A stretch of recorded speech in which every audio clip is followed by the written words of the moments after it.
Hello, fellow homebrewers. JP here, and I want to introduce to you the brand new Brew-Built X1 Conical Series available at More Beer. More Beer sells the highest standard in homebrewing equipment, and the Brew-Built Conicals are just that. They're made from mirror-polished 304 stainless steel, and they come with loads of features that you and I have been looking for. They have a full 2-inch bottom dump valve, which will eliminate your clogging issues, while the sturdy base includes 4 reinforced legs, just like those big Pro tanks do. More Beer also carries the Brew-Built line of options and add-ons like casters, pressure kits, and even external glycol chillers. So you can find out more about the new Brew-Built X1 Conical Unitanks by going over to morebeer.com for detailed videos on the entire line of Brew-Built Conicals. You can trust Brew-Built with your next fermentation, and you can trust More Beer to find the right conical for you. Brew-Built at morebeer.com.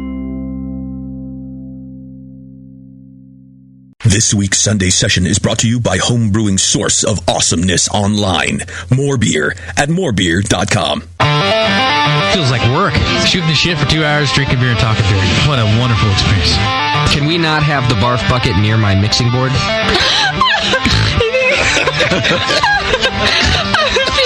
I think everybody could read the book. I knew you were going to use this book as an excuse to quit doing this show. Mrs. Bub, if you want, I can mail you the Bub Timer.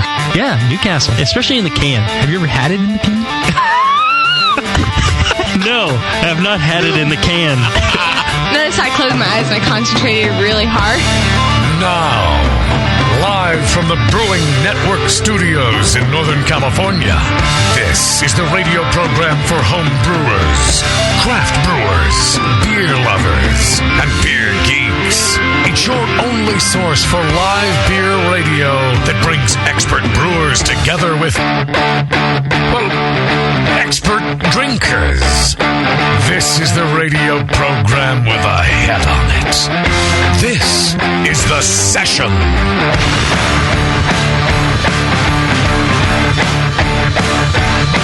It's a Sunday session. I love Sunday sessions. Why do we ever do Monday shows? What I like the Mondays better. Whose dumb idea is that? Sunday's good. Sunday's better. It sucks. Monday's great. You guys are idiots. You guys on the Sunday team are stupid. I'd be at Russian River right now drinking Flying Pig if it was You'd be out Monday doing show. something fun. Yeah. I got a work problem on Monday. There's a work thing in the way out. Quit your job. Yeah. You know, That's a good idea. All I needed was an excuse. It's a waste of time working is anyway. You don't need that job. I'm sure that he can double your salary here. Oh, yeah. Yeah. I'll 2 times 0 we're great. Yeah. We're doing good. I'll up your retirement plan. And, I'll even double your health care benefits. You're the best ever. Yeah. Thank you. In that matching plan for his retirement. I'll match. I'll tell you what.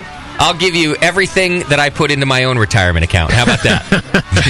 Dollar you for got dollar. a deal. Hey, Justin. I think I just wrote my own deal, bro. Does he know that he doesn't get any money? No, he's a smart kid. He's a smart brewer, but a dumb kid. I won't ruin it for him. Thank Cool you. deal, man. Yeah. You did good. All right. We're back on a Sunday. It's good to be in the studio. In the news this week, we got called racist once again. Isn't that weird? Really? Why'd we do that? I guess we're racist Why is everyone because looking at me? We failed to announce the Homebrewer of the Year winner. Annie Johnson. Annie Johnson, yeah. Yeah. Well, you didn't announce the winner of Category 7 either. I didn't. You're right. That could have been some other Didn't that make ethnicity. us sexist? Well, she's also black. So I didn't know that. Apparently, we're not sexist. It's just further proof that we're racist. Can't we just be stupid? Yes, we can. Yeah, I mean, or incomplete. Whatever happened to just being stupid? We don't do that good a job of covering the news, so I mean, really. Well, I guess maybe because we interviewed the Ninkasi winner, but we're saving something for this week. Right. I don't know. I will. Is it okay that I was one of the guys standing on my chair and cheering for Annie that she won? Right. On your chair, it seems like overcompensation.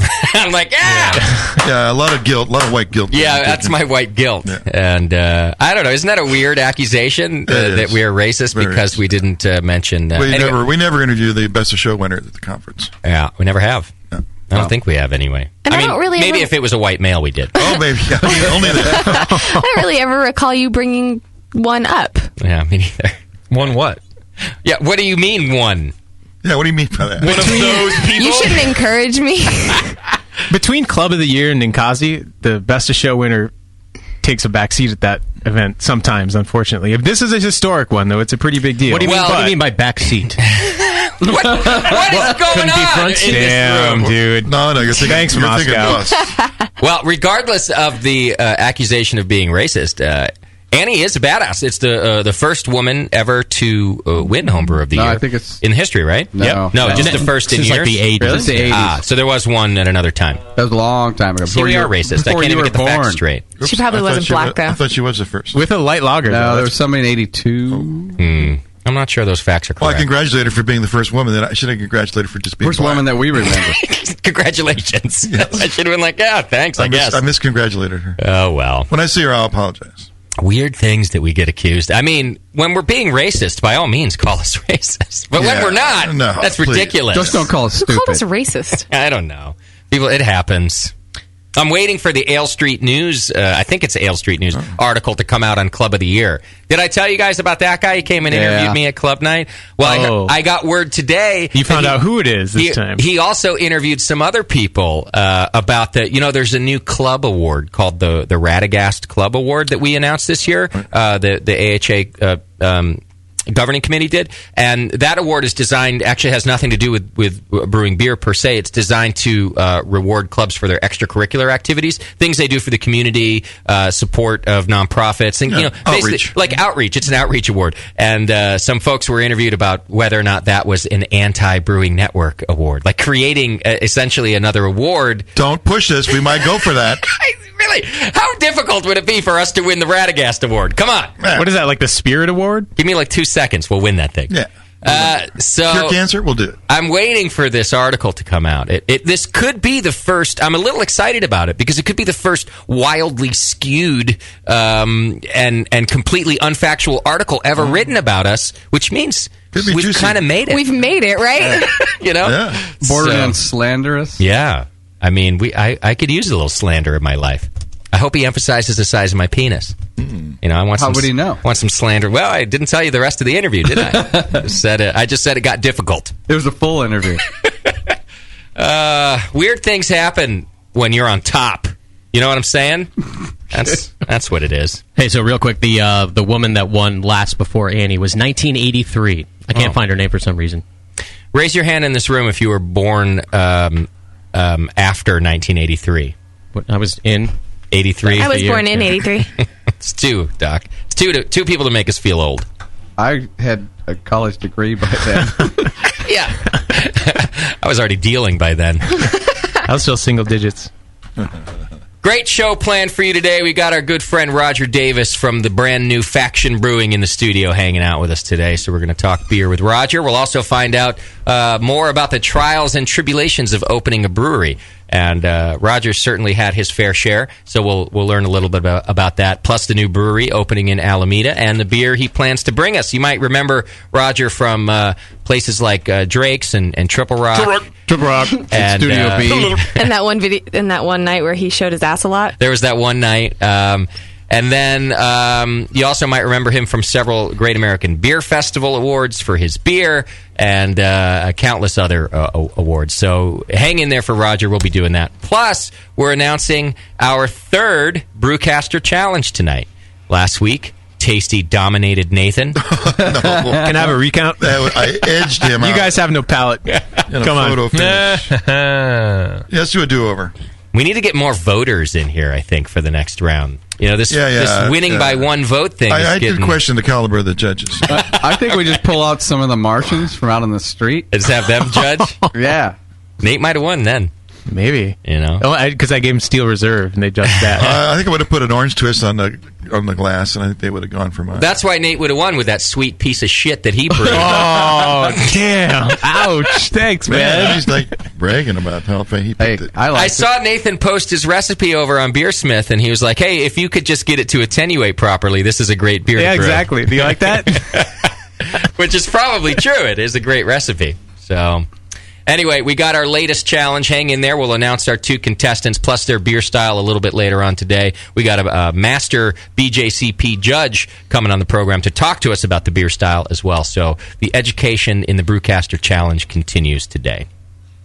All right, a few announcements for you. The Pleasant Hill Blues and Brews Festival is coming up on July 27th, and the Brewing Network is going to be there. We're setting up a booth. We'll be hanging out, listening to blues and drinking brews. It's the 4th annual Pleasant Hill Blues and Brews Fest right here in California. It's our neighboring city.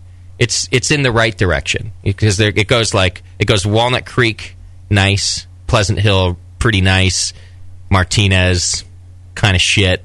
Then you get over the bridge into Vallejo, total shit, and it just goes that way. So Pleasant Hill's like right on the border of nice. You skipped right over Concord. I did skip. Well, Concord's a little off to the side. Yeah, it's off to the right. Yeah, Concord is... Concord has its own problems. Yeah, you're in between. No one's going to say nice, but no one's really going to say shit either. You're some sort of enigma over there in Concord. Last night we had a police helicopter circling our neighborhood looking for a lost old lady. Again? Yeah. That happens like every other week over there, I know, doesn't it's it? real weird. I was like, find her with a helicopter? Yeah. Apparently. Yeah, well, the cops have no more money. Jumping fences. Yeah. That's all the money they have. I say to turn the police dogs loose. They'll find her. They have too much money. Send the helicopter out. Did they ever find the old broad? I have no idea. That's racist. Yeah. All right.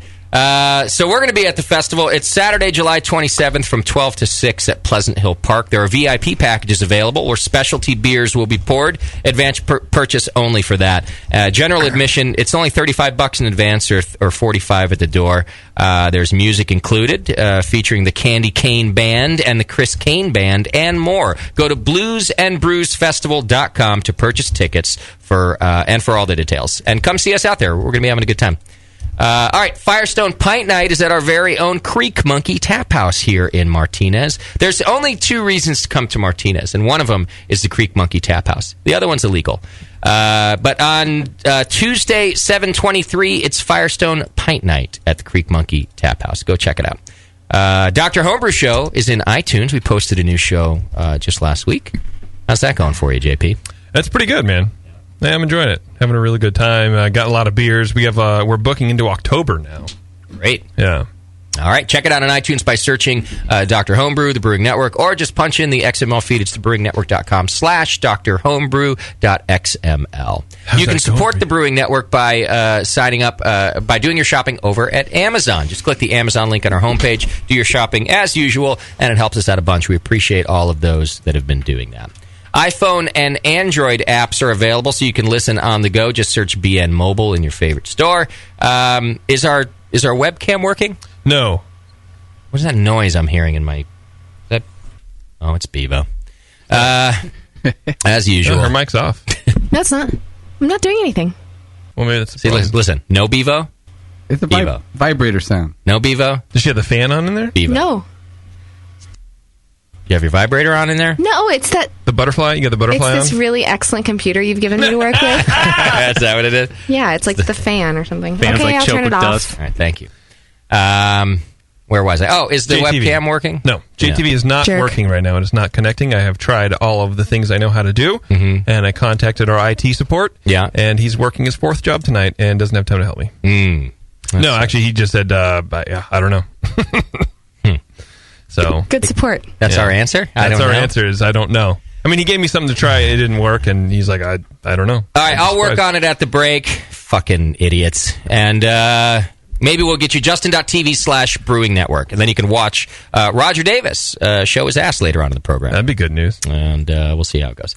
Subscribe and join the BN Army just by clicking the Donate Now button on the homepage. Recurring donors are entered into the More Beer monthly donation giveaway. And that gives you a chance to win $100 to More Beer. So, plus you get to support us. I think we sent out stickers to a person randomly just this week, just because he was a supporter of the BN. So you never know what you're going to get when you become a recurring donor in the BN Army. You too might get stickers. Yeah, real expensive stickers. All right, sign up for all this and more on Twitter and Facebook. Send show ideas over to Scott at thebrewingnetwork.com and send feedback over to feedback@thebrewingnetwork.com. Do we have a Twitter game today? Yes, we do. Twitter game's brought to you today by the Brewmeister. Go check out the Brewmeister in Folsom or online at shopbrewmeister.com. Use coupon code BNARMY for 10% off your first order. Do it. What do we have? Well, Justin, you've been talking a lot about investment lately. Oh. I feel like. Well, you painted the bus and the trailer, and that's kind of a little investment thing. So, I don't know. I'm trying to lead into this really funny joke. Got it, yeah. So, I wonder, what would you buy if you had a lot of money? I thought maybe a racehorse, and you would get to name it. So, Justin buys a racehorse. What would you name it? Okay. Name my racehorse. That's your Twitter game today. Brought to you by the Brewmeister. Tweet it in. We'll pick one at the end of the show, and fuck it. Maybe I'll go buy a racehorse. I think you should. We can keep it out on Doc's land. That'd be good. Yeah. When we eat it. Yeah, didn't the last horse on your land die? Yeah, it got buried. Did it get buried on your land? Yeah. Really? Yeah. Did you turn into glue? And she can't. She had the lady that was boarding it there. She asked if she could bury it out there. Yeah. And that's when I found out that it wouldn't be the only horse buried out there. Oh, wait, she's like, can I bury it out there next to the other 8? Yeah, pretty much. Is there a tombstone or a marked grave or anything? There's a mound of dirt. I know it's there. Because they couldn't get it all the way underground. That's a big hole you got to dig for a horse. Yeah, they got the old backhoe in there and then dragged it over.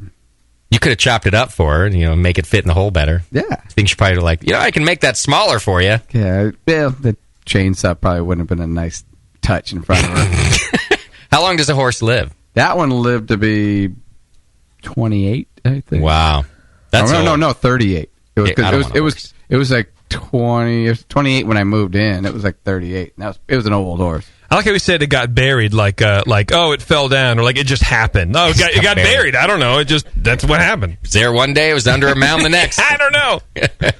Well, I had to look at it it was laying on a blanket, under a blanket for like 24 hours. And I knew she was going to have to put him down. Was he getting all bloated? Well, no, he would lay down. He couldn't get back up again. Yeah. And she was going to have to put him down. And okay.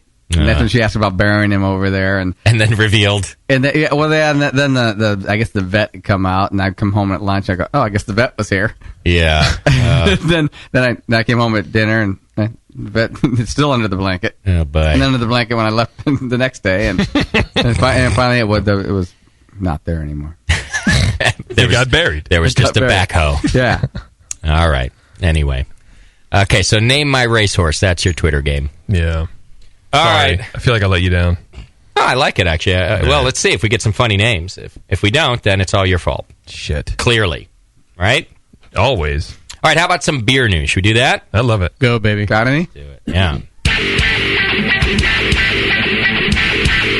It's the Brewing Network's Beer News, brought to you by Belgian Beer Me and Bamberg Beer Me Beer Tours. Well, today's top story. San Francisco Giants starting pitcher Tim Lincecum threw a no-hitter last night. That is our top story. Really? If you ever found a reason to drink a beer, that's it. Oh, I thought he was drinking a certain beer at the time or something. No, but I stayed up till 3 a.m. to watch it. Oh, yeah. Boring. 13 Ks, 148 pitches. All right, no, seriously. A Swedish nonprofit and an artists collective have joined forces to launch a campaign called Crip is Hip, complete with a cerebral palsy beer. Ugh. In a bid to change attitudes toward disabled people. That's racist. Anders Westgard, who's a spokesman for the Gothenburg Cooperative for Independent Living, said Crip comes from the English word cripple, and we're arguing that Crip is hip. It is hip to be a cripple. I thought Crip came from the LBC, and they were the adversary of the Bloods. It's the same thing. It's still hip to be a Crip. Right. Nothing. The co-op and the artist collective is called the Culture Collective Utopia. You can't make this stuff up. Those two, they're hoping the campaign will challenge attitudes in society, arguing that those whose bodies work differently are forced into the fringes of society. Anyway, as part of the push, Crip is Hip they've designed a beer. They're calling it CP Beer, which is an acronym for cerebral palsy. The beer was officially launched last week. I couldn't really find much info on it. It's a Belgian, but that's all I found. I'm looking at the label. What do you think's on the label? It's got like a little girl in a wheelchair on it. It looks like something that we would have designed on Grog Tag, doesn't it? Yeah, it does look like that. The super stereotypical like 90-degree wrist from arm ratio up against the chest. I'm not sure it's helping to make her look hip. No, it looks like something from South Park. Yeah, the label. Like Jimmy. Here's some words from the label. Quote: "This beer is adapted for those of you with a disability, designed to reach parts of the brain which aren't otherwise activated." Wait, I want that. Get yourself a wheelchair. I mean, carry on, but I want to know what the active ingredient is that reaches parts of the brain that aren't normally functional. Stem cells. I see. Yeah. Not for those of you who consume the beer, but among those whose prejudices complicate a simple visit to the pub, end quote. Oh, that's us. Doesn't that make sense? Yeah. Yeah. Last year, this same co-op, they made headlines with another campaign when they launched a doll billed as a, quote, real retard doll in local shops. So this is a little bit of an extremist organization, but they've made a beer. I want the real retard doll.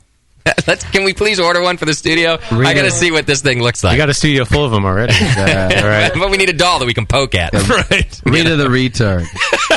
Right. I don't know that this is a fantastic idea. It's not a fantastic idea. Should we be encouraging people with cerebral palsy to drink a lot of beer? I don't know. I'm not sure about the medical aspects of how alcohol affects. It's not for them. It's for you. People like you, man. What is it going to do for me? It's going to open your eyes, man. I'm going to laugh at the label like a jerk. Cerebral palsy is... I think we should do something like that in the States. Call it like It's Cool to Drool.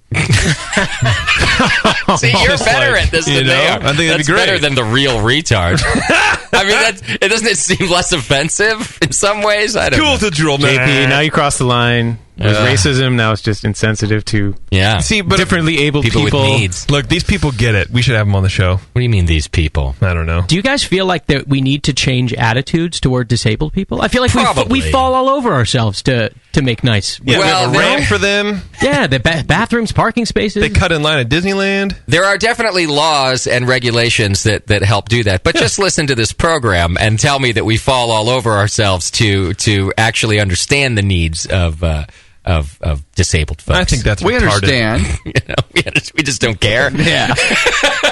Right. I don't know. All right. There's a beer for everything now, so why not this? Why not? Guess. I do like their edginess with Crip is hip and the real retard or whatever. It's great. There should be a show. The Real Retards of Martinez. It's based on the Brewing Network Sunday session. They just put cameras in here. Maybe the Crip is hip beer people can pair with the Iron Maiden beer people and make a beer called Roll for the Hills or something like that. A reality show. Yeah. No. Yeah. I'd like to see Sorry. I'd like to see the Crip is hip people pair up with the Crips and see what they could do to raise money down in Long Beach. Sawed-off shotguns and wheelchairs. Now that's entertainment. You want to raise awareness? Give a person with a wheelchair a shotgun. Sure to make the news. Yeah, but put the brakes on before you pull the trigger. Okay, let's move on before we get in trouble. Craft brewers across America were frustrated this week after hundreds were shut out from GABF. The festival's 600 exhibitor spots were sold out in under 2 hours, an unprecedented scenario. Took many, including the fest organizers, by surprise. There were over 300 breweries that were unable to snag a booth. That's racist. I can't believe it. All right. It's a lot of people excluded from... That's not fair at all. No, you can't exclude people from anything these days, or else I they're hope not none of fair. those brewers were cripple. Or black. You know, Anheuser-Busch Right. seems to have like that triple booth. They could cut it down. Sure. They could, but why should they? Cash. Well, they talks. pay a lot of Yeah. money for that spot, and Roger, did Faction Helps the nonprofit. try to sign up for... didn't even his head. saying no. Didn't even try to this year. Not going to be ready. So we'll find out about that. Too much stress, he says. Yeah, well, he's right. It was a really stressful process to attempt that. The website almost got it crashed. There were just so many people on there at once trying to sign up. This sounds familiar. Yeah. it's the BA way. It's Yeah. the Beer Fest way right now. Yeah. The NorCal Homebrew Festival had the same problem this morning. Sold out in 92 minutes, and the website crashed. Remember, like 5 years ago, the brewing industry. Oh, it's everything. Everyone's so relaxed, all laid back. You can take your time, Oh, no problem. yeah. That's over. That's what I forgot to do this morning. Yeah. Yeah. Oh. Well, me too, Doc. We don't have tickets to NorCal. Nope. I went on late to try to get us some, and they were long gone. Oh, I had by it on then. my calendar to do it. Me and too. If I got called into the office and had to deal with That site was patients, all- and I just totally forgot. That site was all Yeah. Chris Ash for a while, too. Did you get tickets, Nate? No, same Tasty? problem. Tasty I did. got some tickets. Tasty got in. I got to try to circumvent the system now to get to go. I don't know. We might have to become a sponsor. Or we tell Paxton at his dinner. Oh yeah, do it the AB way. No, Paxton's not doing his dinner this year either. So, yeah, all So of our nobody's going. Our loopholes are closing. But this is the point is I say that we this jump- is the nature of Beer Fest right now, and everything is selling out in minutes. Websites are crashing. It's impossible to do anything. Yeah, shelf space, tap handle space, it's all part of the same issue, and when it's a good issue to have. But, I mean, there are now, as of May, when the BA conducted its most recent survey, 2,514 breweries in the U.S. That's a 20% jump just from 2012, when the number was 2,092. Wow. They're expecting 50,000 people at JBF this year. Wow. That's incredible. Wow. And it sucks. I mean, we've heard for years about people who want tickets to go to the GABF not getting them, but this is the first I've heard of breweries having trouble getting registered, too. I mean, yeah, over 300 breweries. I mean, that is a lot of people that were not able to get in. 600 did, but 300 no can do. What a mess. Next story. A trade group that represents many of the world's largest beer brewers has lodged a complaint with the London Metal Exchange, saying that the exchange has not done enough to alleviate supply bottlenecks in its warehouse system, that the trade group says has raised the price of aluminum used in beer cans. U.S. beer makers and their suppliers, they buy aluminum set at the LME, they set the prices, right? And then there's an added fee to cover the cost of shipping. That cost surpassed $200 per metric ton last year, and the wait to secure metal from LME licensed warehouses, which all the big boys buy from, it's stretched to a year or more in some locations. So the Beer Institute, they wrote a letter in October last year. They want greater transparency, change the rules. They're basically saying you're hoarding metal, and the prices are too high, and you're artificially spiking the prices, and we got no metal, we got no aluminum to make our beer cans. This is only in Europe that's happening, this one?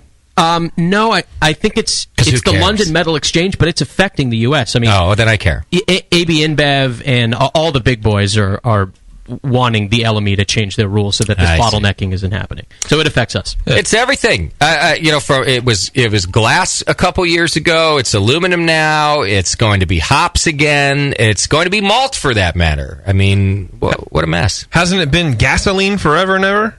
Yeah. So it's nothing new. It's the problem with things, because maybe we should cancel the show. Maybe we should kill the Brewing Network. We're only adding to the problem by increasing the popularity of craft beer in the world. Okay, bye. Maybe we're shooting I didn't even get to finish. Maybe we're shooting ourselves in the foot here. We should join some other organization so that we help keep craft beer alive. Or we do a bunch of shows, not make them live, and then release one a year for the rest of our lives. Do you think we could get paid the same now if we did that? Yes. I know I could. Well, that's true. I think we could. Let's look at the numbers, Moscow. Let's see if we can pull this off. Why Moscow? He's the only smart one in the room. That's racist. Let's be honest. Many traders say the long waits and rising fees are a result of warehouse operators being acquired by companies that also trade commodities, and then what happens is the companies pay above market rates to lure metal to their warehouses, and then they can earn a profit by charging rent on the metal or fees for delivery. And so the London Exchange said in April 2012 it began requiring more metal be released from warehouses each day, but that's not enough. The AB InBev and et cetera says you got to do more. Wow.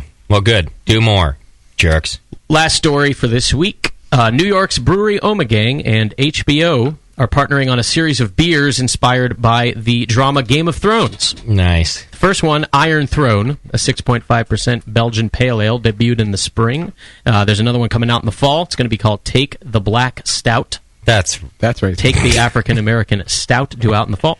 Phil Leiner, the brewmaster at Brewery Omegang, said, quote, "No one enjoys their job more than I do, producing and developing new brews to the delight of beer lovers everywhere. And add to that opportunity the opportunity to collaborate on a beer based on the cultural phenomenon of Game of Thrones and exploring ways to make beer truly reflect aspects from the show." The quote goes on and on, but Leinert is very excited. He's a craft brewer. He said that, huh? Yeah. Well, I like that nobody ever in the world enjoys their job more than he does. Nobody. That's fine. He can be proud of it. I'm more interested in how the beer actually reflects the show. Parts of the show. Is it just the name? Is there incest in the beer? I think I have your solution. Yeah. It's just like watching the show. If you drink too much of it, you'll fall asleep.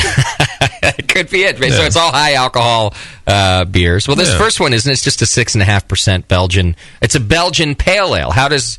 I'm just curious how that's reflective of the show. They don't drink any beer on the show at all. Well, It's later in Phil's quote.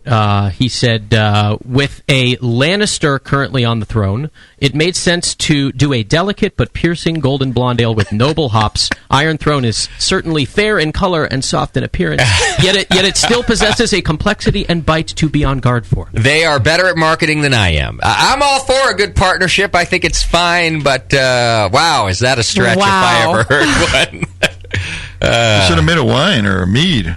Yeah. But people are going to, super weird fans are going to be like, this is awesome. Right. And that's fine. Because if they made Harry Potter beer, I would buy it. You would buy it. It just tastes just like episode 4 where she was in the thing and she had a lot of trouble, but then eventually conquered her foes. I feel it. I can't wait for the midget beer because he's the best character. It'll be very small. Short, stubby bottles. Well, isn't that what the cripple beer is for? It might be. Doc. No one in this room has tried it. Then I'm assuming, there's a crippled kid on the show. There you go. I do like Almagang beer, though, and again, I'm not against marketing and partnership. I do think it's funny. You reading the association makes it even funnier. The long way to run to relate a beer to a show. I just want one that's about tits. I mean, that's what the show's really about anyway. Dragons, tits, and incest. And if you put that in a beer, I'll buy it by the case. That's a good name for the beer, isn't it? Dragons, tits, and incest. That's the news brought to you by Belgian Beer Me and Bamberg Beer Me Beer Tours. Follow them on Facebook. See all the tours going on. Belgian Beer Me, BambergBeerMe.com. Lovely. Oh, my God. You've got mail. All right, feedback's brought to you today by our friends over at homebrewstuff.com. Check them out, homebrewstuff.com. They're great supporters of the show. We like them. They like you. Go check them out. Not a whole lot in the feedback this week. Oh. No, I had to really struggle. Yeah, people were silenced by how great our feedback coverage has been. There was maybe 5, and they were all like, this weird thing is cool that you guys do all the time. It was just very reflective of everything we've ever talked about before. So, All right. Well, here we go. Encompassing. Scott writes in, guys, short and sweet, been brewing a good while, but your shows have given me access to knowledge and resources that otherwise might have been inaccessible to me. What with the loss of my vision. I'll take the ass hattery any day for all the good you bring to my life. Didn't we get an email? Is this the same? Is there only one blind guy on the planet? There might be, but I think this is the same. Someone else. Yeah. Oh, it's a different blind guy. I think so. I wonder how many blind listeners we have. Maybe there should be a special division of the Brewing Network. Maybe this guy can have everyone hold their hands up and he can just count however many. You haven't made fun of him yet. The prejudice people are disappointed. The prejudice police are calling you out on this. Am I prejudiced that I want to isolate the blind people from the rest of the Brewing Network? That they have to have their own division? If you want to bring them out of the group and focus just on them, yes, that's prejudice. We Absolutely. should find out where they live and then move them to an island. No, and then have others who are part of the Brewing Network go there and perform some form of civil service for them, and then we can win that award. We could win the Radagast. Bebo's onto something. And go to heaven. Yeah, see, I saw you looking at me like, what is she talking about? Waiting for it. Yeah. You really brought it home. Thank you. I thought that was a really cool email. Talk Radio does a lot for the visually impaired and the blind. Yeah. It's a great presence in their lives. So that was cool. He probably doesn't even care the webcams don't work. That's right. He's like, stop talking about it, jerks. Yeah. Get on to the brewing information. Well, the pressure's on, Roger. You better give out some good brew tips today, because it's the only way this guy's going to learn. Roger says he's not even sure he wants to be here anymore. All right. Jamerican writes in. Come on. That's racist. Hey, BN, I'm a new home brewer and been listening for about 3 months and just love the show. Hey, Justin, what about the Bevo song? Get some balls and play it already. Great job, guys, and Bevo. Keep up the good work, and thank you for getting rid of Drunk of the Week from Jamerican. Yeah, remember Sugar Valley Brewer? Sugar Valley Brewer wrote a great Bevo song we couldn't play because I didn't want to hurt poor Bevo's It was too sensual to play on the air. But I will admit we're at work on another one that I think will be that will just be better. Get some airtime with that? Yeah. I don't mind it. As long as it's not mean, I don't mind it. It had mean parts. The new one isn't going to be mean. It's just going to be... It's going to be objectifying. Yeah. Whatever. So you'll get your Bevo song. Don't worry, Jamerican. Matt from Athens, Georgia writes in, I feel like somebody has to say this. The Trophy Fire sucks. Every song sounds the same, and that song is terrible. It's like an emo hipster slammed a bunch of Vicodin. Suck it, Schumann. Give me more Drankin songs. It's Matt from Athens. I don't know. We aggro in Athens. We shoved a bunch of songs together, and that song sucked. That's a good quote. The funny thing about that is when I booked them for BNA 8, they have this new album out, and the new album is not as rock and roll as the last album. Right. So honestly, I was a little concerned about what their song selection might be. I heard nothing, not a bad word from anybody in that room about the Trophy Fire. People all came up to me and said that they kicked ass. Even before they were telling me that the School of Rock kicked ass, which I thought stole the show, people said the Trophy Fire rocked it. So, anyway, I was pleasantly surprised by that myself. Come on, that's harsh. They don't suck. Well, the argument, too, of every song sounds the same. You can apply that to any band. Any pop and popular music. That's true. Yeah. Music's repetitive. Yeah, that's what music is. All right, feedback's been brought to you today by homebrewstuff.com. Go check them out over at homebrewstuff.com. Thanks, JP. Yeah, I got it right. What do I win? A bonus. Yeah, you're going to win a hug. Ew. All right, how about this? We'll take ourselves a short break. When we come back, the great Roger Davis. That's right, from the new Faction Brewing. We'll learn all about the brewery opening in Alameda, plus the trials and tribulations of doing so, and we'll find out what he's got in store for us in the future. 888-401-BEER if you want to ask questions or join us in the chat room.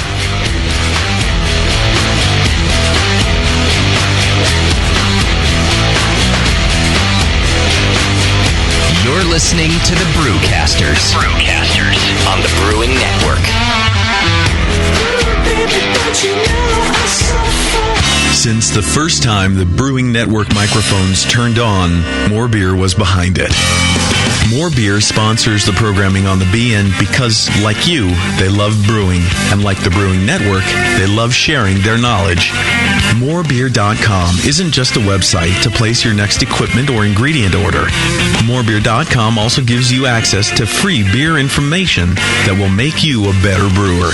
Go to morebeer.com and click into the Learning Center. You'll find podcasts, technical facts, video tutorials, and more, including access to The Buzz, More Beer's social network of more than 5,000 members. And some of them might even be crazier about beer than you are. Get over to morebeer.com today and take advantage of The Buzz, the forum, the Learning Center, and make sure you're signed up to receive the newest More Beer catalog.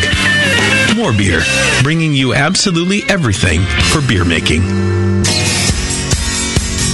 Hi, I'm Jamel Zainasheff, and in addition to my work on the Brewing Network, I write the Style Profile column in every issue of Brew Your Own magazine. Hi, I'm Sean Paxton, and when I'm not prepping for the Home Brewed Chef on the Brewing Network, you can find me writing articles on how to cook with your home brew for Brew Your Own magazine. Greetings, cretins. This is John Palmer, and when I'm not writing for Brew Your Own, I'm reading it. John Palmer, Sean Paxton, Jamil Zainasheff. If you love listening to them on the Brewing Network, you'll love reading their articles, tips, and recipes in the pages of Brew Your Own magazine. Join Jamil, John, and Sean 8 times a year in Brew Your Own. And when you subscribe to BYO on the Brewing Network website, half of your subscription price goes right back to the BN to support great beer and food programming. So sign up for Brew Your Own magazine through the BN website today so you can listen and read your way to better homebrew. Nico, listen, our lawyers said that we had to do this for 1 hour, and after this, we don't have to talk to each other for 3 more months to the next meeting. Kids, come on, let's get out of here. I'm supposed to have more lines. I'm the professional. Hey, it's Sully. And I'm Nico. And we opened the 21st Amendment 9 years ago at 563 2nd Street in San Francisco, just 2 blocks from Giants Park, to make great beer and have a great time doing it. That's right, because to us, the 21st Amendment is more than just the right to make beer. It's the right to experiment, to be innovative, and just do things differently. And so now, we're putting our craft beer in cans. That's right, cans. You can find our world-famous Hell or High Watermelon Wheat Beer and Brew Free or Die IPA throughout California and Alaska. And now it's also available on draft at select accounts in the Bay Area. So next time you're at your local neighborhood pub or good beer store, be sure to ask for 21st Amendment in cans. Because everyone likes it in the can. Tasty crack cans. Tasty crack cans. A vial of White Labs yeast is the key to your best beer. When you open a vial of White Labs yeast, you're giving your beer its best chance for a perfect fermentation. In addition to their already incredible variety of yeasts, White Labs is proud to announce WLP 90, San Diego's super yeast, now available year-round. WLP 90 is super clean, super fast fermenting, with low esters and has a neutral flavor and aroma profile. It's alcohol tolerant and highly flocculent. For more of the latest White Labs news, click over to whitelabs.com, where you can read reviews of yeast, learn in the lab section, and join the customer club. And if you should find yourself in San Diego, White Labs has a brand new training facility for craft brewers and home brewers alike. Whitelabs.com. Discover yeast, nutrients, enzymes, and more for commercial breweries, home brewers, and homebrew stores. White Labs. It's all in the vial.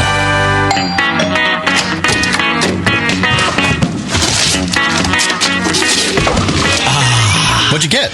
More brewing ingredients? Yep. You know what I love about Brewmaster's Warehouse? The $6.99 shipping? Well, yeah, but... Oh, the in-store classes for beginning brewers. Yeah, that's cool, but... Oh, the Brew Builder. Creating and saving your recipes online is awesome! No, I mean, yes, but... The cheese-making supplies. No. Oh, the wine-making supplies. Oh, the distilling equipment and liquor flavorings. All that stuff is awesome, yes, but what I really love is that the guy who runs it is totally hot. And that Brew Builder software is awesome. Oh, yeah. Brewmaster's Warehouse brings you flat rate shipping on great equipment and ingredients to make beer, wine, cheese, and spirits at brewmasterswarehouse.com. And if you're in Georgia, stop by Brewmaster's Warehouse Monday through Saturday from 10 to 6. Visit brewmasterswarehouse.com today because it's totally hot. Oh, yeah. This is www.thebrewingnetwork.com. Sit down next to it, grab yourself a paper towel, and watch those yeast have sex. You're listening to the Brewing Network.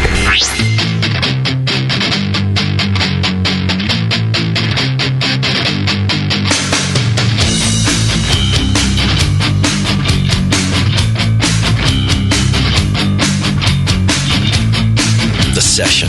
Brewing up our next batch of radio gold. Right now.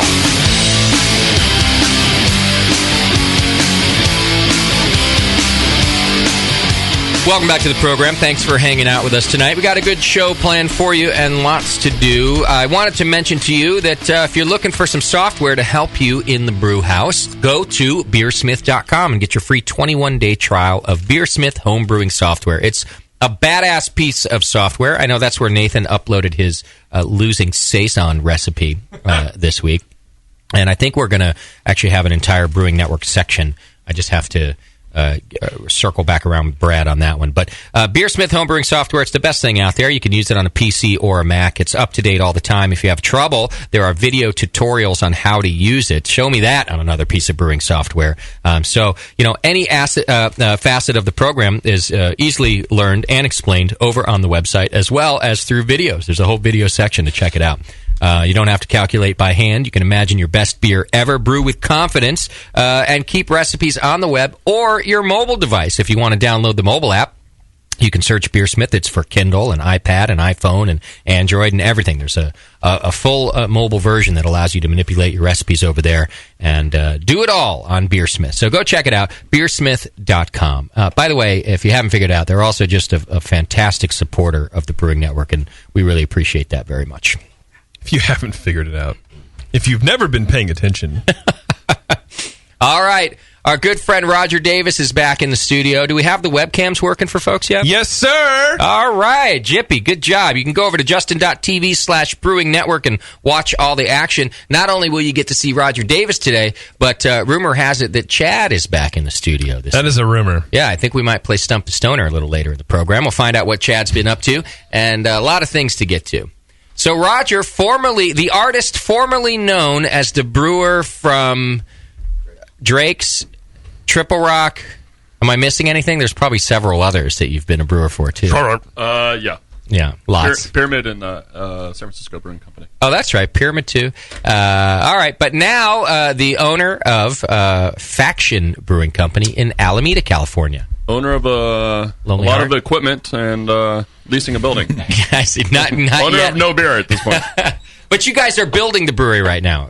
We are. We've been building the brewery for going on, about a month and a half? Okay. So we finally got permits. Sorry. Yeah, keep that. So you really got to stick this thing in your mouth, huh? Yeah, that's the way it works around here. If you haven't figured that out yet, Roger. Yeah, it's big as black. Stick it in your mouth. Stick that big black thing right in your mouth, and we'll all get to hear what you have to say. Now, I'm excited about the new brewery, and if you don't mind, I'm gonna go all the way back to at least where I first found out about this plan of yours, which was really some time ago. Wasn't that the third hole in Stanley? Yeah, well, it might have been. At least the current incarnation. Now, I know that Faction, as it stands now, is the most current version. But if I remember right, when you left Drake's years ago, it was under the idea, I've been doing this for a while, and I'm ready to go out on my own and start a brewery then. But that was quite some time ago, right? Yeah, that was. I left Drake's in 2007. Okay. Summer of.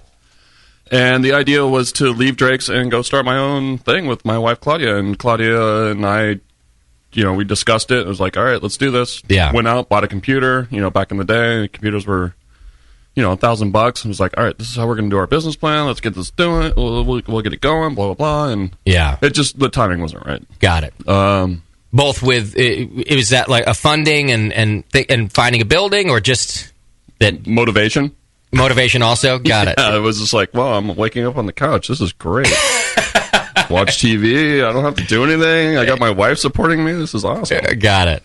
No, it was more of it was just a lot of things just didn't come together at the right time. Okay. But having that inkling, we were like, all right, we'll do it. And then all of a sudden, the Triple Rock job came open when Christian left, and I got that job, obviously, and then kind of went with that. And then about a year and a half, 2 years into it, it was just like, wow, I'm back in this rut where I don't want to be. I want to be opening a brewery. So I brought it back up with Claudia, and Claudia was like, all right, let's start working on the plan. We'll do this and that. Excuse me. And then we went out to GABF and ran into my buddy Scott, who owns Captain Lawrence. Oh, yeah. And he was telling me about how he's upgrading to new equipment, new building, the whole 9 yards. And I was like, hey, what are you doing with your used equipment? Selling it. It's like, cool, man. Can I buy it? And he's like, you want it? I'll sell it to you. Perfect. So then that was the fire under our asses that got us going. So this is a good piece of information because recently we've had brewers come in and talk about shopping for stuff on probrewer.com and how nowadays as soon as something comes on the market it's gone, right? Yeah. So a little bit of inside information helped you out because it was before it went on the market, basically. Yeah, exactly. He probably could have gotten a lot more for the equipment at the end of the day, by putting it on ProBrewer or like the BA forum or whatnot. But he helped a brother out. Exactly. I like that. And so so here you are. The business plan is now going to be in full swing. You're the owner of brewery equipment, but you don't have a building or anything, I assume.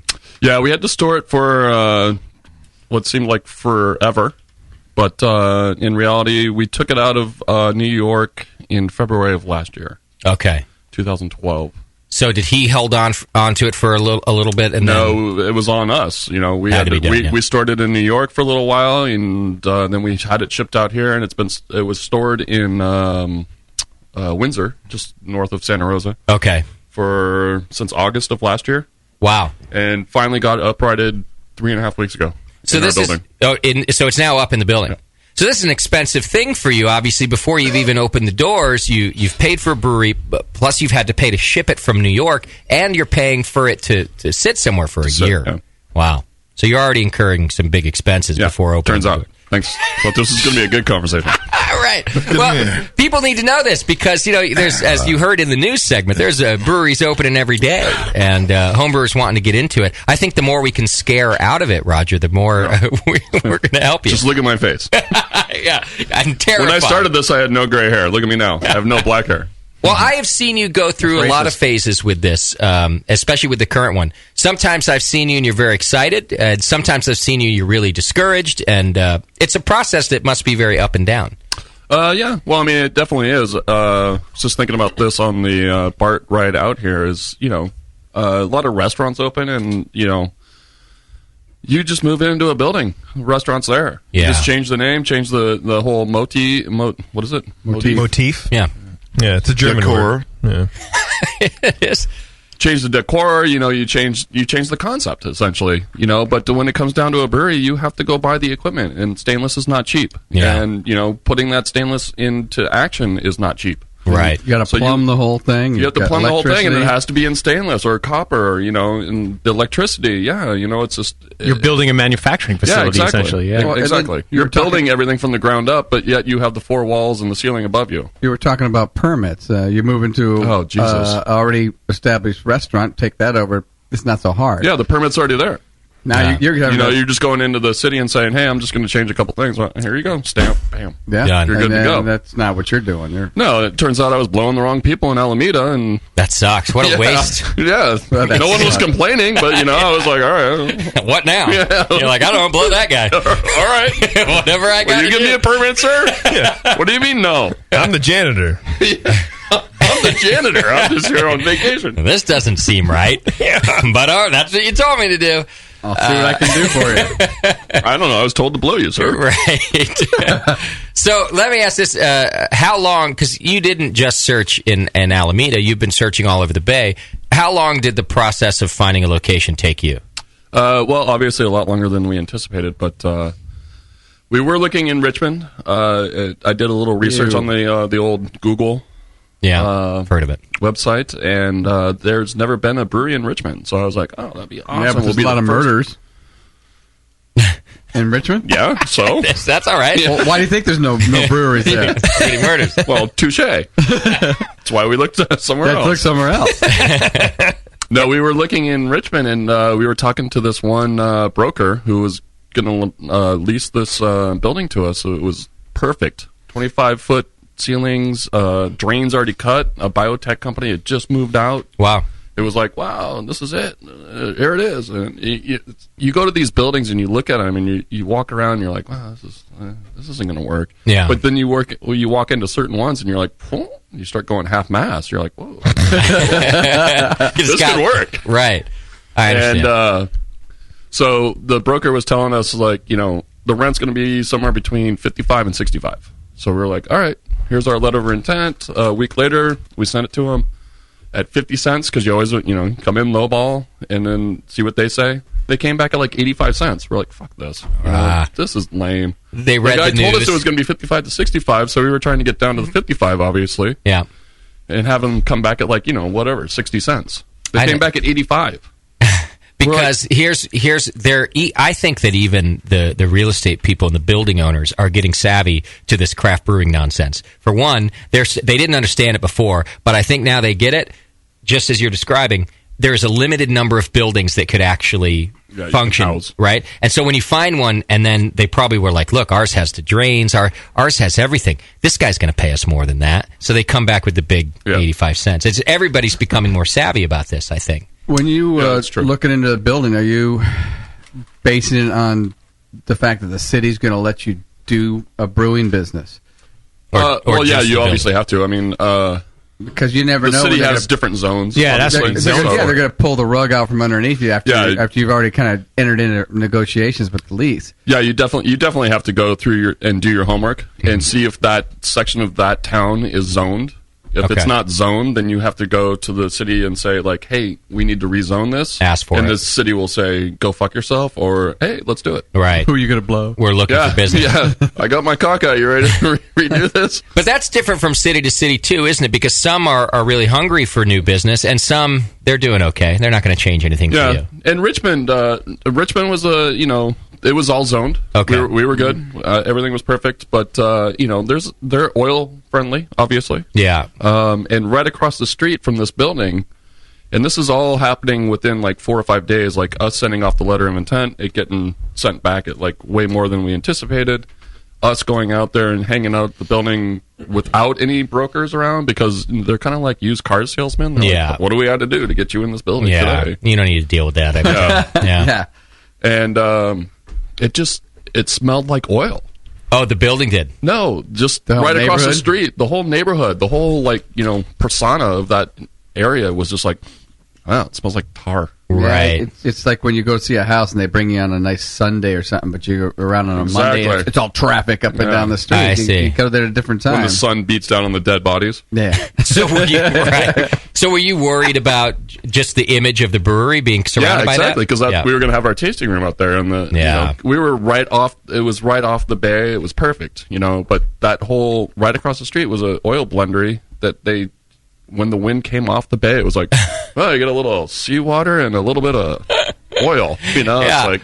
Would you worry about that, like having a big silo of grain right there? Actually, I ran that up the flagpole, the BA forum. I put that out there, and I was like, hey, what's going to happen if I have a silo filled with malt that holds 2.5 months of malt, and you get this penetrating smell coming over? Is it going to permeate through and become part of the product? Yeah, I mean, it's all pre-boiled, but at the end of the day, it's like something's going to have to stay with it. I saw that post on the just for listeners who don't know, the if you're part of the Brewers Association, there's a forum, and it's a kind of a daily or weekly email that goes out, and you can interact with other brewers. And I remember you posting that, Roger, because it was just after I found out you were looking at that building, and you got a lot of great responses from professional brewers. That's a good thing about the Brewers Association too, and many of them were really putting a lot of thought into what you were talking about. And if I remember right, most of them said, "Ugh, I'd be a little careful."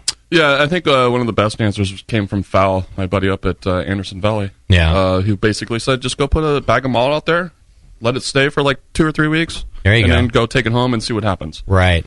But I think a lot of the better answers were also, do you want your brewery to be like that? Do you want to have that persona of like, oh yeah, just turn right at the oil blender and we're right there. Yeah. Hey, look at us. It's like, it's not conducive to drinking a beer. That's true. Good call. So you moved on from that. Well, that was the thing, is like we were sitting there, and Claudia and I had a heart-to-heart that night, and I was like, I'm going to bed. She woke me up 3 hours later. It's just like, I found the place. Wow. And that's when because we started considering Alameda. We always did, but it was just like we wanted to be out on the base. We wanted to be next to St. George. And she found the place that was right next to St. George.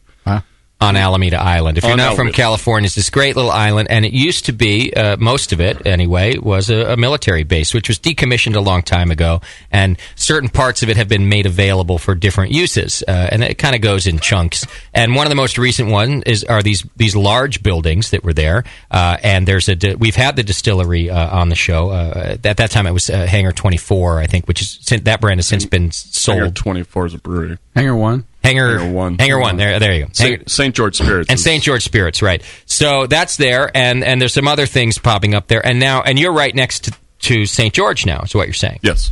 So it's this great location where you literally, you're looking at the Bay Bridge from the Alameda Island side. And the whole city, like, North Beach all the way down to Candlestick. If anybody's seen Mythbusters, they do a lot of stuff right there on the old Moffett Field. Right.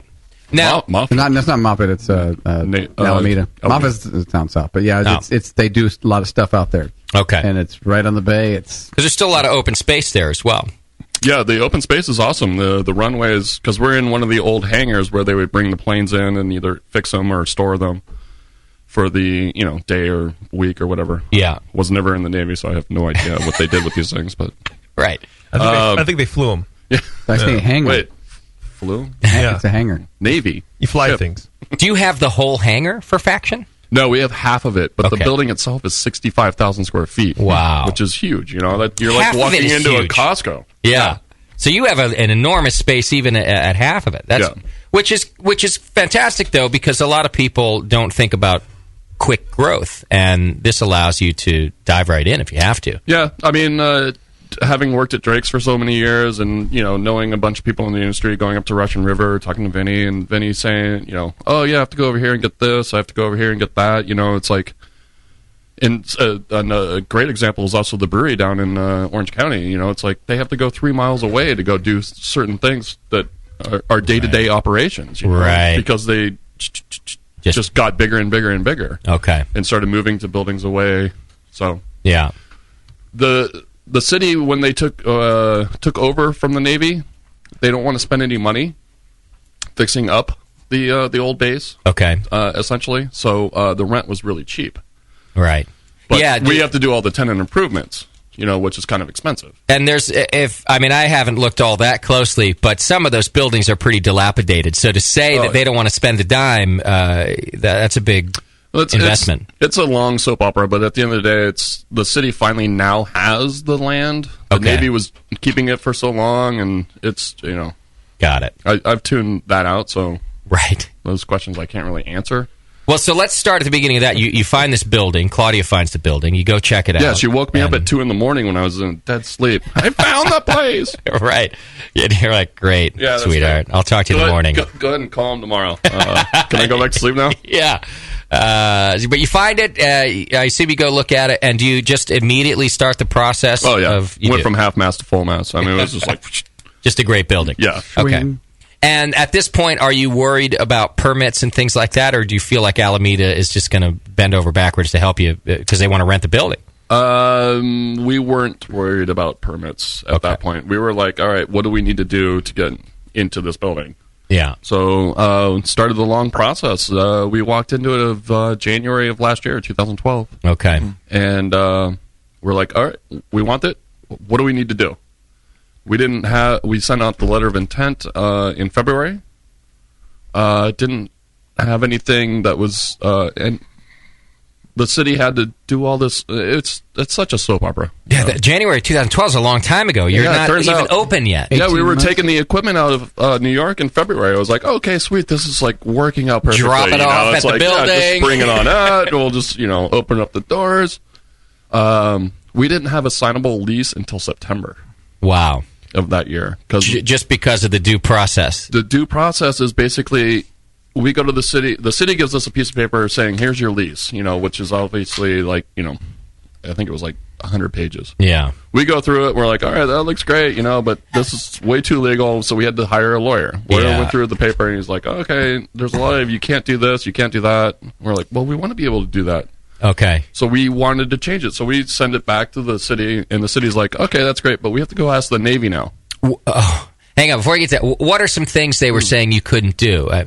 Brew beer. Anything. Just one of the big ones was offensive odors.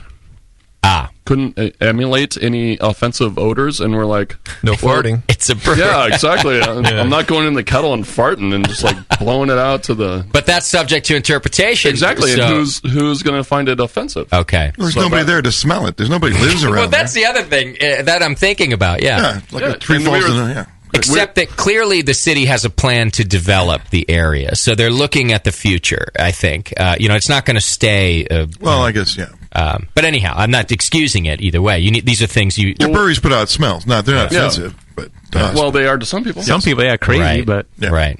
But without getting myself in any more trouble with the city of Alameda at this point, all right, they basically gave us a cookie cutter little lease. Okay. That was like they would give to everyone that here you go. Hey, welcome to the building. Oh, you don't like it? Oh, okay, cool. We'll find someone else. It's like, right. Well, good on you getting it looked at. So yeah. So then you get all that worked out, and then it has to go to the Navy. Yeah, the Navy had to sign off on everything, and then the Navy said, okay, yeah, cool, you can do whatever you want. And obviously, we're not the Navy's priority, so that took 2 months, I think. I don't know what they're doing. But then it had to go over to the bird people. Because there's a bird that lives out on the runways that is extinct. Is it just one bird? Endangered. Sorry, not extinct. Obviously, we wouldn't be there. Yeah, this weird extinct bird is living there.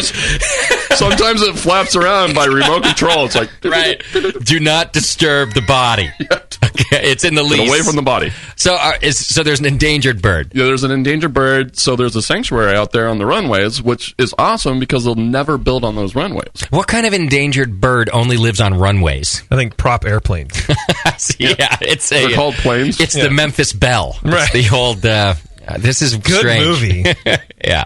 So all right. So you got to protect this thing. So we have to go through the bird people, which is the Audubon Society. And Audubon Society is like, okay, whatever, that's cool. Just don't have any bright lights and nothing over 6 feet in front of the building. Okay, cool. So are we good to go on this? Oh no, actually you're in historical landmark now, so we have to go to the SHPO. State Historical, I don't know what the I is. Penis. Yeah, penis. Organization. Yeah. Penis. I got you. Don't worry about it. Yeah, I'm your lawyer. You need a lawyer?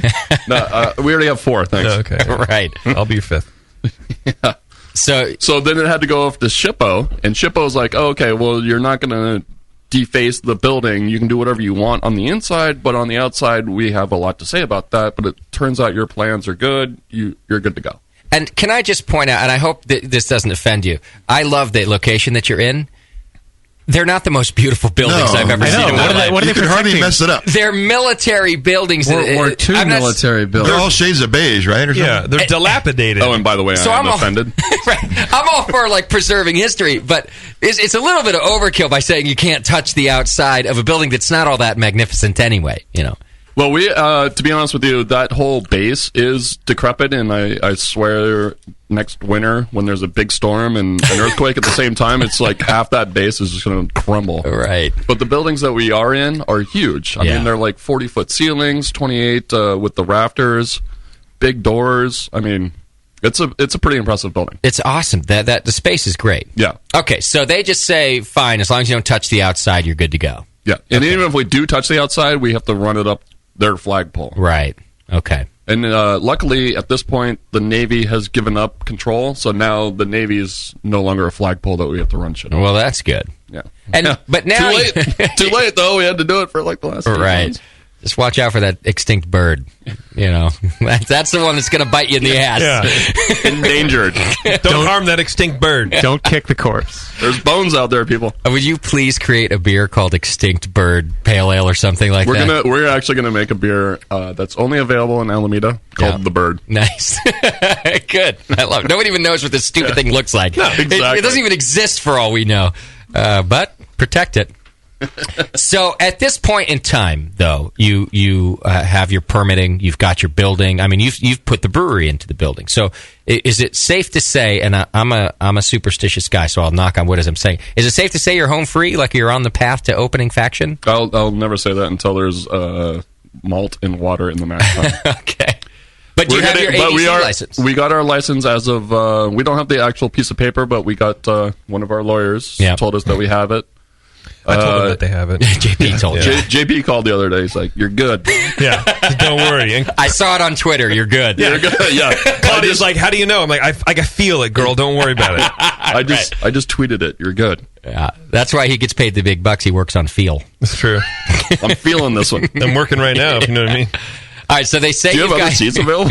Yeah, I can move you to the other side of the desk. Yeah. They say you've got your ABC. Clearly, you've got all your building permits because you're building. Yes. The floor is poured. The brewery is in. What's the next step? How close are you to brew day?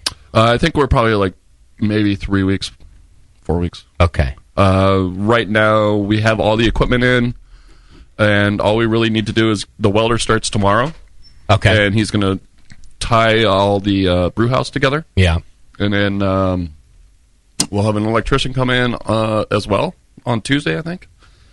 Got to double check that. But he's going to wire up all the fermenters and all the pumps in the brew house. Okay. And then we should be good to go, barring any, city inspections that we didn't do something right. Sure. Which are city inspections are bound to happen, right? Well, they're bound to happen, but luckily the city really wants, all the inspectors really want to have a freaking beer at this point. Right. But it goes back to what you guys were saying before. We're going through a lot of ADA things. Oh, yeah. There's a lot of ADA things that, it's like, we needed to make everything accessible for ADA. Just open the fucking hangar doors. If that's not accessible enough. I see what you mean. We've got to have the bathrooms. You have to have ramps. You have to have... We had to make the brew house accessible for ADA. What? You have a ramp up to the brew deck? Yeah. Really? It's like, so is ADA guy going to go from the mill room, which is on the other side of the building, run over here and start stirring the mash?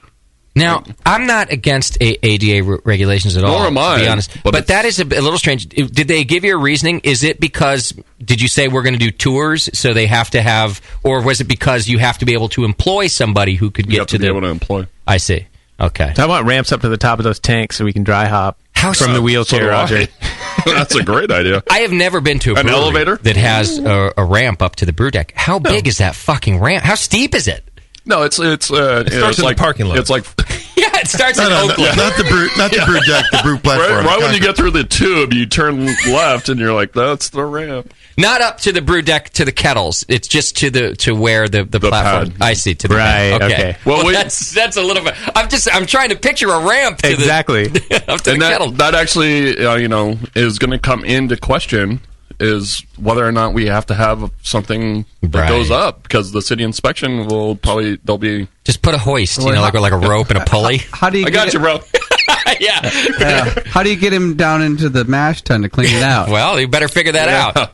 I don't know if you guys knew this, but it's hip to be Crip. It is hip. Crip is hip. You know, I'd be curious if there's any New York listeners that have any answers to this question. But recently in New York City, walking around, I realized how few places are wheelchair accessible in the city of New York. And of course, my logic would tell me it's because it's such an old city before ADA regulations came in, and there's probably some form of it's okay because we don't have space to do that, and it was before the laws. But it's a pretty unbelievably inaccessible city. Whereas California, a newer place, obviously, it wouldn't have gotten away with any of this. I mean, imagine BART. You do if you're not without accessibility. You're not doing new construction.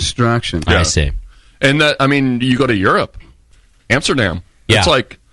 It's even hard for me to get around. It's like, what the hell's going on My here? My beer belly has to squeeze through. Yeah. These stairs are way too skinny. Yeah. Or so your perception says.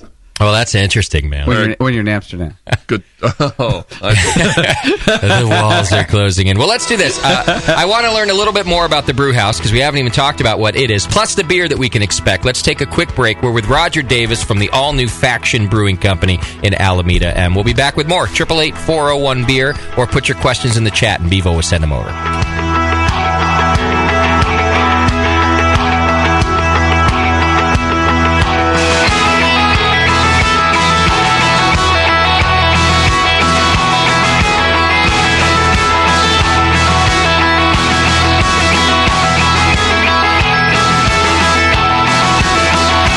Listening to the Brewcasters. On the Brewing Network.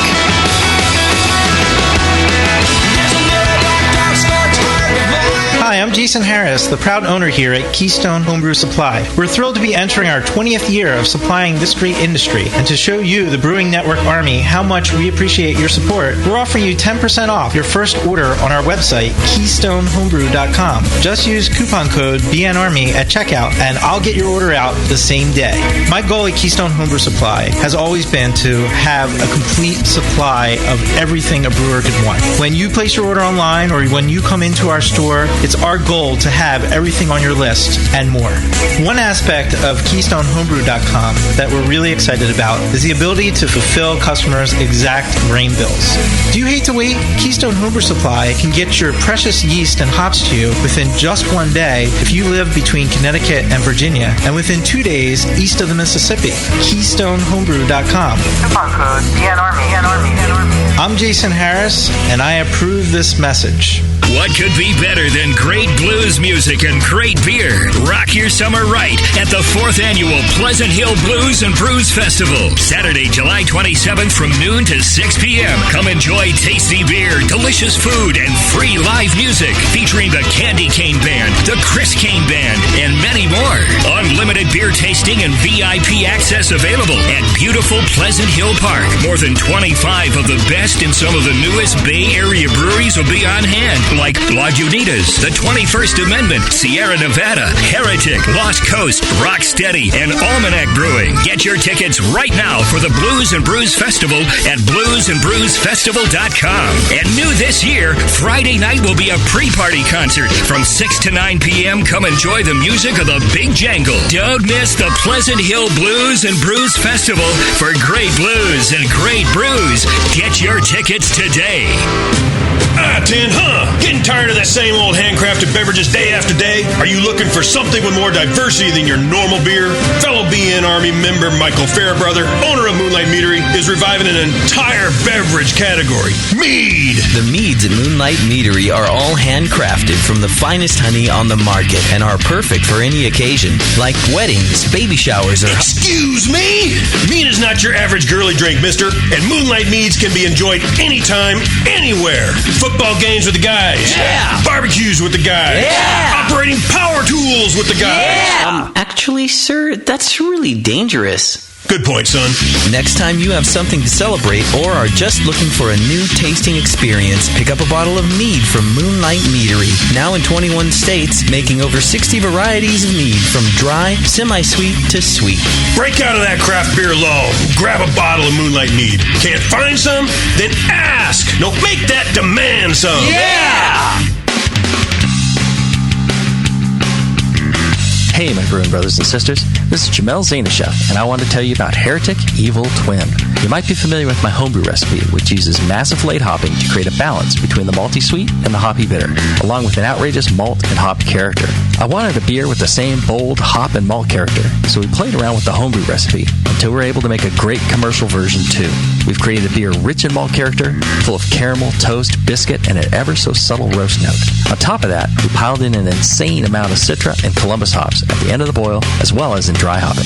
This damn-the-cost approach to hopping gives Heretic's Evil Twin a great blast of citrus and tropical fruit that can't be matched by any other hop. The result is a bold, malty, hoppy, but easy-drinking beer. This is our top seller, our flagship beer, and I couldn't be prouder of it. Cheers. To find Heretic beers near you, click on Find Some at Have you ever been stuck with a last-minute brewing question? Maybe on a new piece of equipment or a recipe kit you haven't tried before. The Brewmeister knows how that feels and is here for you. The Brewmeister prides themselves on personal service and advice to all of their customers, whether in-store or online. The Brewmeister is a full-fledged home brew store, too, with all the ingredients and gear you need to make great beer and wine. You'll be glad you visited shopbrewmeister.com or one of their stores in Roseville or Folsom when you need to pick up the phone and get your brewing questions answered fast. Visit shopbrewmeister.com right now and see the personal difference the great team at the Brewmeister have to offer. If you visit today, use coupon code BNARMY and get 10% off your first order. Some conditions apply. The Brewmeister, personal service and advice with exceptional quality. Shopbrewmeister.com. What's funny is brewers will say, yeah, I don't brew to style. I'm brewing my own beer, and it's like a German Pilsner, but it's black. Yeah, it's a sports beer. You know? The home of live beer radio. TheBrewingNetwork.com. Because like beer, radio shouldn't suck. You're listening to The Session.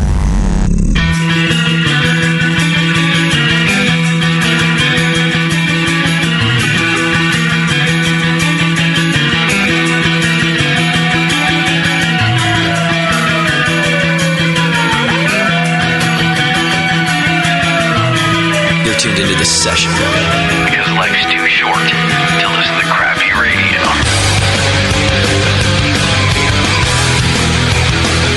Yeah, thanks for sticking with us. 888-401-BEER if you got questions that you want to ask Roger or any of the crew. Also, you can hit the chat button on the homepage, and Bevo's in there taking your questions. I wanted to mention to you the American Homebrewers Association. That is your largest association of homebrewers here in the United States, and they do a lot of good things for you. For example, we've just recently legalized homebrewing in all 50 states. How amazing is that? I have years of work to make that happen, and make no mistake, the American Homebrewers Association and Gary Glass, your president over there, had a very, very large hand in making that happen over the years, and I know that Gary was quite proud of seeing it happen. They do a lot of other things for you, too. Of course, the price of membership alone is worth Zymergy Magazine, which you get, there's 6 issues a year, plus I think a couple of supplemental issues, and it's a great homebrewer magazine out there, Zymergy. I know that everybody here gets it and reads it and has been doing so for much longer than the Brewing Network has been around. It's really your organization, and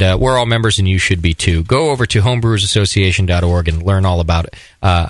Also, you can click the AHA logo on our homepage, and if you sign up that way, then we get a little cut of it. So you're supporting us and supporting them, and we appreciate that very much. So go check it out, homebrewersassociation.org. All right, Roger Davis, if that's your real name, that is. Sorry, I'm busy looking at emails. Are you? There's some fires. It needs to be put out at the brewery. See if you got that permit. Roger Davis joining us from the all-new Faction Brewing Company in Alameda. Now, I think I'm the only one who's not been to the building. I know you had a kind of an opening party before you actually opened, just to celebrate the building. And we did. Sorry, we didn't invite you. No, you did. Damn it. Is that what it was? I think I was out of town, but... is that what it was? Yeah. Okay, cool. You're like, Phew. I've been hearing about it from even some of my non-beer friends. People who you guys on the show probably get this all the time. Your extended family or your family or friends who know you're into beer. They send you that article that they read, or I don't know if you know about this. This place is opening up. Did you know that? And I've got some friends out in Alameda, and they've been sending me info about this new place opening up, and that's Faction. So let's talk a little bit about the brewery itself and the beer. We got the history covered, I think, but what size brewery did you? Well, we've not even covered any of the history. I know it's been a big mess, hasn't it? Getting to this point, clusterfuck. But I'm surprised. Let's move on to something better. You're not the calmest person I've ever met, Roger. I'm surprised that you have made it this far with all the trials you've had to go through. Well, I stopped looking at one-ways to Mexico, so that's a week good sign. ago. Yeah, just now. Right, on the BART ride out. Yeah. It has been a long time, but you are very close. What size brewery did you buy from Captain Lawrence? It's a 20-barrel brew house, and it came with 360s, 60-barrel fermenters, sorry. Okay. 180-barrel fermenter, and one 60-barrel bright tank and one 80-barrel bright tank. That's a pretty decent-sized system. Because basically, Claudia and I could have moved to New York if we wanted to, and started brewing right there in his old facility. It came with everything. Came with the cold box, came with the chiller, came with the keg line, came with pretty much everything. And I won't ask you to give me direct numbers, but if you could tell me, I'm sure you looked at buying new systems. I don't even know what your question is, but it's a lot. Well, I'm sure you looked at buying like new equipment and other ways to do it. I mean, did you save 50% by this? Were you able? How significant is it that you were able to find used equipment? I think is what I'm getting at. It saved us a lot. Yeah, a whole bunch. Would it have been unaffordable for you guys if you had to go the brand new route? We probably would not have gone as big as we did.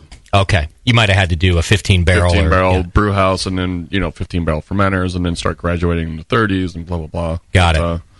Now, even with a 20-barrel system, those are some big fermenters, so you've got to do you're still working quite a bit on the batch to fill them up. I'm done, man. I'm one way to Mexico. Are you hiring a brewer, or are you going to start as the brewer? We've already hired someone that is very enthusiastic about working there. But that means he's going to work cheap. By enthusiastic, he means cheap. Yeah. Free. But you're a brewer, Roger. You're not like I'm not going to be. I need to try every beer when it goes through the system, when it gets released, the whole 9 yards. I'm not going to be the traveling guy. I won't mention any names. Well, the reason I say that is, maybe you're not going to be like hauling grain bags anymore, but you're like a brewer's brewer. You want to get in there and design the recipes, and that's what I want out of Faction. I mean, you're an excellent brewer, so if I find out that you're just hanging out... You just haven't had a beer from me in a long time. It has been a while, yeah. But, I mean, you're going to be involved in all of that process. Do you already have some of your styles mapped out? Yeah, we pretty much have all the recipes already done, and because I had to go get hops, and getting the hops, you have to be on that, like as of like a month ago for the next harvest. We've had some new brewers come in here and talk about how they think that other new brewers it's just becoming increasingly difficult to get hop contracts. Do you think that you, having been in the industry so long and knowing how many people you do, helped you get hop contracts? Yeah. It's just a matter of you blow. Because when you call a place, even though you're calling as Roger from Faction, they're like, yeah, Roger, hey, buddy, what's happening? I mean, they know you from the other places. It's been helpful. Okay. Blowing people. Yeah, it turns out blowing people. It always helps. They really like the ball tickle. Past blowjobs, even. It carries forward. Yeah, that's right. They're like, hey, exactly. You're like, I remember you. We don't have any Simcoe. And Roger's going, listen. Tell me you remember. It was a long time. It was a cloudy night. It's September. Sun was going down. Yeah. OBF was, we were trying to get out of it. We were both drunk. I think some Neil Diamond was playing in the background. Right. How many beers do you have planned to open with? I think at the end of the first year, we'll probably have close to like 20 or 25. Wow. But we're going to do a lot that goes straight to barrels. Okay. So those will start coming out eventually. That sounds brilliant on your part, Roger. You've been spending money on a brewery that hasn't sold beer yet, and you're going to and then you're going to make beer that you can't sell. Well, you can't fix stupid. Right. So I got an idea. Let's make a bunch of beer we can't sell. Yeah, you do have enough room for all those barrels, though, right? Yeah. You do? Yeah. Well, that's true. How many different IPAs are you going to make? 4. Probably. And they're all going to be called JP. Really? I'm No. so honored. No. Thank you. How about a hand for me? JPA is the new style. JPA. That's pretty good. Yeah. Now, 20 beers in the first year, that's a lot. Perhaps. Okay. But you're one of these, and this doesn't surprise me. You don't want to just have, 4 staples and that's that. You like to experiment. Yeah. You want to get a bunch out there. Well, it's experiment, or I like to consider it keeping it interesting. Yeah. Okay. 'Cause if it's not interesting for me, how can I expect other people to be interested in the beers? Right. Now, you do have to come out with something to sell almost immediately, right? So it's not all going into barrels. What kind of things can we expect there? It's going to be hoppy beers. Okay. Pale ale will be our year-round, and then we'll do an IPA, but we'll do it seasonally. So we'll have 4 different ones, as JP's question was. Thank you very much. But you're saying not all at once, they'll rotate. They'll rotate through the seasons. Yeah. We'll make it a little bit warmer, a.k.a. higher gravity in the winter. And we'll make a harvest. My favorite style of beer is harvest ales. Just fresh hop? Freaking love that. And apparently Tasty hates them. But Yeah, you're like the only person he's never that I had know. a good one. I never apparently. had a good one. Well, JP's right, too, in saying that I don't know that anybody's come in here and said that's my favorite. It's my favorite style because it's like the Beaujolais of the beer world. It's like it's fresh, it's there. It's like it's walking through the hop fields, right? And yet it's in a glass, and you're in where are we? But you don't in Martinez. Martinez. We my also bad. smell like oil here. Yeah, we're I not. don't know what that smells. But I showered today. But you've had some. It's that time of the month already. You've had some of these harvest beers that JP and Tasty are talking about that are just grassy and not very. That's what I love about it. Oh, is that right? That's what I love about it. Okay. So I thought you were going to say, "Oh, I know how to do it right," but you're saying, "No, those are all fine." Those are right. Those are right. I don't like the ones that are like celery, whereas it's that weird kind of earthy, dry alfalfa, grassy celery kind of thing. That's what it is. I know, but you just named his beer. Actually, it's called Dry Celery Alfalfa PA. Called JPA. Yeah, it's called a green waste bin. That's what it's called. Yeah, exactly. But I mean, I've had ones that are. I've actually had a couple that are really good. Who I can't remember, but for the most part, Triple Rock or Drake's when I was. No, Roger, you should Where you are should those? give yourself some credit. The last year, I think that you were at Triple Rock. You did one with Simcoe that didn't have the celery, didn't have the that was nasty it. vegetables. It was very good actually. Yeah. So there's a range, and I think you've dialed it in because you care about the style. It's not just a token thing that you do. What do you mean token? That's racist. I like this idea of a rotating style. I do like that. It fluctuates. I like that. So can we go back to that now? It's a good idea. That's what I'm trying to Are do. you done with your little celery? Do you thing? need a hand job? Because Tasty's right there. Oh. The look on Tasty's face. He's about to kick my ass. I was reaching for a rubber glove. I was thinking just like, how am I going to pull this off? He's still reaching, so to speak. Is all I think he was thinking. So, anyways, so some not to rotating. change the subject. Triple Rock. Well. Rotating IPAs. Triple Rock. So yes, it'll be a harvest one in the when the harvest comes out, which is usually August, October. Okay. September, October. Yeah. August. Excuse me. It's a range. Triple Rock. October. Yeah. And then in the wintertime, we'll pump up the alcohol to maybe like 7.2, and then use whole hops from that harvest. Oh, yeah. And then in the springtime, we'll use the pelletized hops. Don't pay attention. From that harvest. Yeah, that's fine. And then in the summertime, we'll bring the alcohol down a little bit and blend in some of the New Zealand and Australian hops to always keep the dry hop fresh and new. Yeah.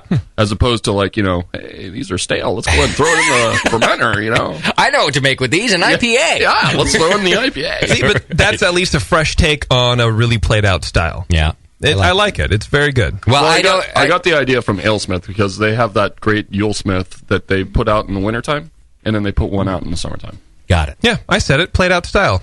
IPA? Yeah, I totally played it. I was going to disagree. It's still the fastest growing beer category. I do think it's a new take on it, and I do agree with you on that. I wouldn't call IPA a played out style. I think so. Well, it's jumped the shark, if you want to use that overplayed. term. It's overplayed. It's How do you know that? overdone. 'Cause you're over Everybody has it. It's boring. It's not creative enough anymore. To you, that's correct. Yeah, of course. Yeah. Well, yeah. This is all shows about opinions, right? Yeah. Or if you think it's stuck in a rut, what Roger's doing is kind of an interesting way you could reinvent it. Like have it change, have it be different. That's what I'm saying. It is about a fresh hop. It is about a really new character, bright, awesome. You just said what I said, but with better words. I don't know about that. Which makes him more palatable. Right, exactly right. Huh? Hey, JP, suck a dick. Shit, I can. Any hop varieties, any new hop varieties that are in your field of view that you're looking at here? We will have a year-round something you can hang your hat on, essentially, besides the IPA, which will be a pale ale, and we're going to use a new hop called Mosaic. Aha! Which everyone seems to love or hate. It's a tasty hop. You like it, Nathan? I like it. Yeah, I like it a lot. You've brewed with it. Mm-hmm. The IPA you had at the SoCal Fest was Mosaic, right? Yeah. That and was a at good the beer. Winter Brews Fest, yeah. Okay. It's a hop that has a ton of complexity. You can kind of stand on its own. Are you plan on blending it with other hops, Roger? We'll blend it with like maybe Apollo or Simcoe or... Nice. So new school. Totally new school. Yeah, but I mean, that's the thing is like we're a new brewery and now we're coming out with this new beer, whereas all the other people that have pale ales that are on the market already, you can't really change them. Unless they're going to switch it right away, it's like... Yeah. We'll be able to hit the ground running with something new. And why not? I think you should. Even though, I would drink any of your pale ales or IPAs because I know you, but why not start fresh, too? Yeah, exactly. With some of this stuff. Okay. That's why, I just can't wait to get the brewery up and running so I can do some of this shit. Yeah. Were you able to get it? Piss JP off with some more IPAs. Were you able to get enough contracts, do you think, to do the beers you want to do? Actually, with all the delays that we have, I have excess hops at this point. So. Okay. And you've always been a Simcoe fan. I remember back in the day, so I assume you're going to... I don't hate it. Please the Simcoe crowd. Sim what? You heard me. Simcoe? Simcoe crowd. The Simcoe crowd. Yeah, we have a fair amount of Simcoe. Simcoe this year was branched out to 3 other farmers, so there's 6 farmers doing it. Okay. And we got some from one of the new farmers, and I haven't used it yet, obviously, but I have sold some to James over at Half Moon Bay, James Costa. Okay. And he loves it. All right. And I had a beer from him yesterday that was freaking awesome. That's great. What about malt? Are you an English malt guy, American two-row, anything special on the malt bill? American two-row, but crystal malts usually used from England. Okay. And do you use the larger Lavabon crystal malts? Are you in Crystal 120 or anything like that? For what, a pale ale? Anything. I mean, some people will just steer away from them in general. Give me the range. What do you like in crystal malt? I've never heard of that. Is that a Uruguayan maltster? Well, let's start with pale ale. Do you use crystal malt in a pale ale? Yeah, a little bit. You do? Which one would you use in a pale ale? Probably the 45. Okay. And a little bit is what? Like under 5% or under? No, yeah, like 2 or 3. Okay. Why do you like crystal malt in a pale ale? Well, because you just want a little bit of color. I mean, this looks like it's a great pale ale, but color. I mean, obviously it's hard on very radio, light in color. Yeah. It's very light in color. That's racist. But who invited him to the party? I don't know. He just hasn't left. Well, physically. Yes. What about an IPA? What crystal would you use in an IPA? Probably the same amount, 2 to 3% of maybe the same thing, 45. Okay. To me, malt is just something that carries the fermentables to the fermenter. Sure. To carry the hops to your mouth. I guess I just bring up the crystal because I think some people use it very well and some people not so much. On a recent trip, we just went to Philadelphia, and I was able to go to New York after that. And I'm going to admit, having quite a lot of bad beer on my commercial beer on my trip, and a lot of it was due to that same kind of sweetness problem I've always run into. Some of that due to crystal malt, some of it due to just attenuation in general, but. Is that just an East Coast thing? Because I've always thought East Coast beers had a little more malt sweetness to them. Well, in the past, I would have agreed with you, except that the last couple of times I went, I didn't come back with these results. I thought there was really some great beers being brewed, but I kind of went out of my way to try new breweries this time, and there's a lot of new breweries opening up on the East Coast, and that same old problem kind of reared its head with a dryness issue, or not even just dryness, but wetness factor, too sweetness, too wet and too chewy. Yeah, under attenuated. Yeah. So I always like to ask about crystal malt because to me it's a challenge to use. As a home brewer, I find it challenging. I'm the guy who brews the sweet bullshit. Well, you can use a lot of crystal malt, and then if you get good attenuation, it's not going to be sweet. It'll be fine. I can do that all day. I think crystal malt, it depends on what style of beer you're brewing. Obviously, if you're using a stout, obviously you're going to put some crystal malt in there. Yeah. Because you want that flavor. But at the end of the day, I think crystal malt, when it comes to the hoppy beers for me, is more of a eye-appeasing thing, not a flavor. I see. So you want it to be a little bit dark, but, at the end of the day, you don't want to taste it. Yeah. That way. Now, that philosophy I can agree with. I don't want to taste it at all. Yeah. Yeah. I don't either. Good way to get some color in there. Yeah. Okay. See if I got any questions for you here. Someone want to know about Amarillo. Got any contracts for that? You going to use that in any of your beers? No, that hop was very hard to get as of like 4 or 5 years ago, and kind of just phased that thing out because everyone wants it, and you can't depend on it. You'll never get it.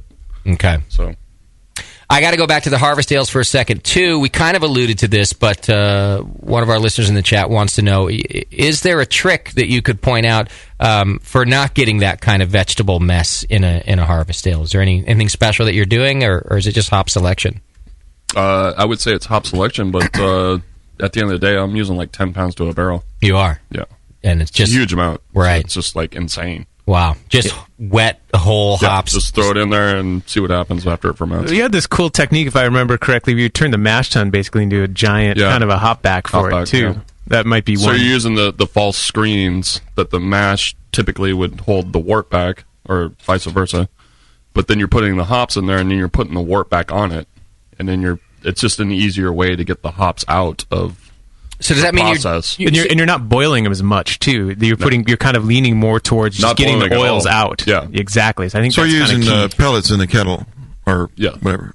So this could turn into a huge argument with a bunch of different brewers. Like, well, it's not a wet hop beer. It's like, okay, well, cool. no, it's a harvest ale then. Totally still like, wet hop beer or harvest ale, I think. But if a lot of people say if you're not actually using the wet hop through the boil, then it's not a wet hop beer. Right. It's on the hot side. Well, that's cool.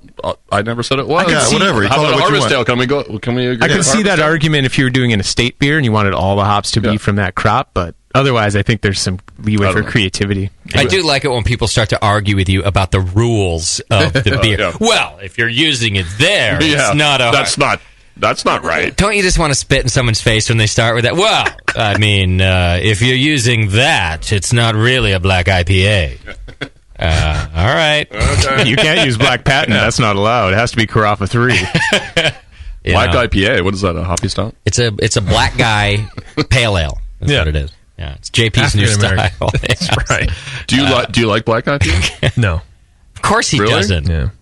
He doesn't like anything. I don't like IPAs. Do you even like yourself? Or anything black? Let's start with that. Actually, I don't. That I have least a lot of anger all. today. Himself least of all. Yeah. I have a lot of issues. You want to talk about them? Negative. We'll be back after this.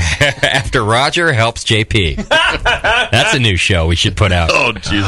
Here's all the answers. What the fuck? Suck it up. Pull your shit together. Right. It's just repeating everything Claudia's ever said to Roger. What the fuck? Yeah. Get it together. Get off the couch. I got to open this brewery. Do it now. Right. Stop making bad decisions. Now, you mentioned... See,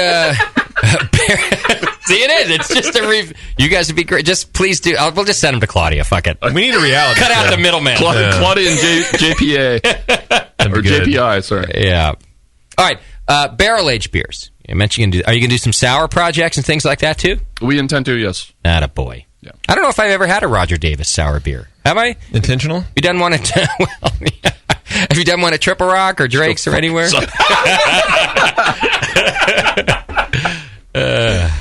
Even unintentional. I don't think so either. What is this intentional thing everyone speaks of?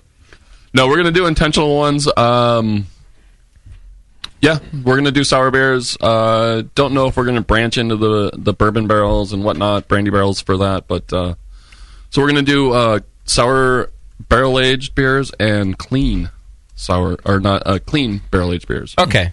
So like imperial stout from a bourbon barrel as opposed to a blonde ale from a Cabernet spiked. Got it. It's kind of like the double barrel ale route, where it's still a clean pale ale coming out of Firestone, but they're getting some barrel character to it. Yeah. Have you acquired barrels already? The winery down the street has already came over and talked to me, and they have a bunch coming empty on Alameda Island. Yeah. Okay. Nice. We're sandwiched between St. George and a winery. Okay. And the winery's got like somewhere around 20 or 30 barrels. Got it. A lot of people might not know Roger actually worked at a winery for a stint too. Yay! So you've done it all.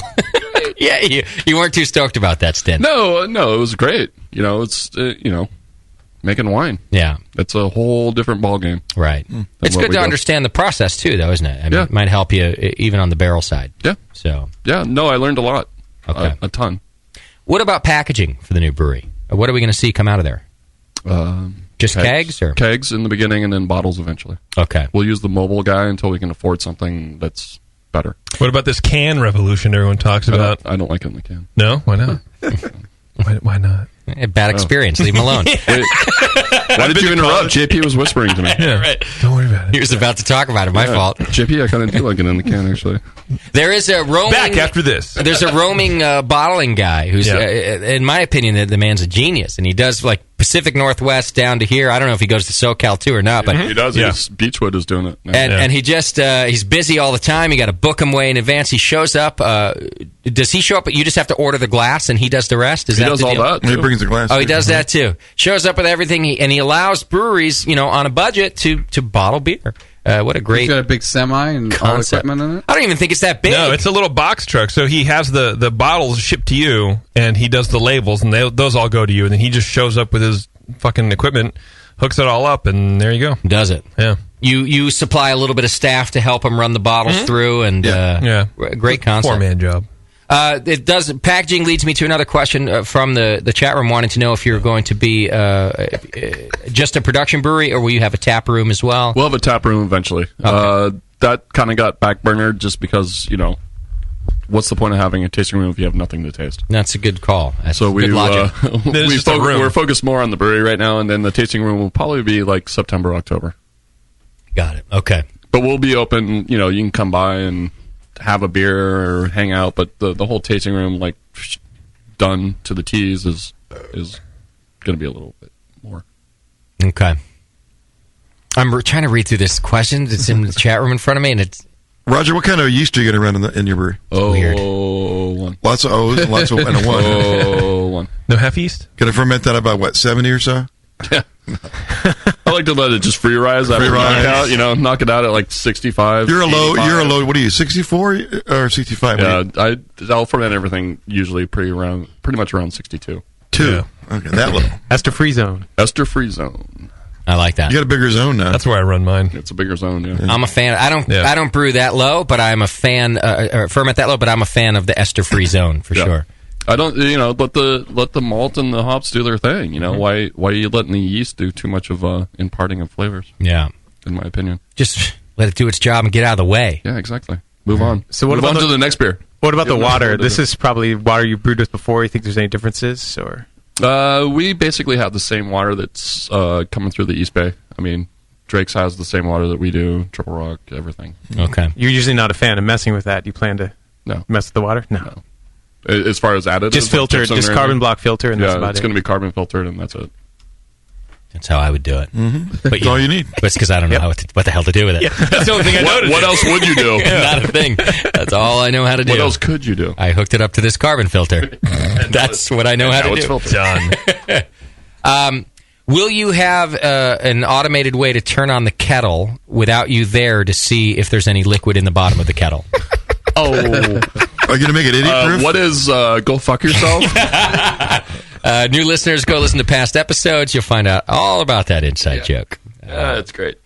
Here's a question potentially. Next question, please. From a new listener, it sounds like, because they're not. They want to know, Roger, if you've ever been a home brewer, and if so, did this influence your inclination to brew many different beer styles instead of staples for the new brewery? Yes, of course. I started homebrewing in 1991. Were you still going to fish shows then? No, fish sucks, dude. Oh, dead shows? Dead. Okay, carry on. Much better. Yeah. Anyways. No, that's actually where I learned how to homebrew. I was at a dead show, and these Canadians were like, "Oh yeah, you make this. You boil this, and you throw your hops in there." And I was just like, "Whoa!"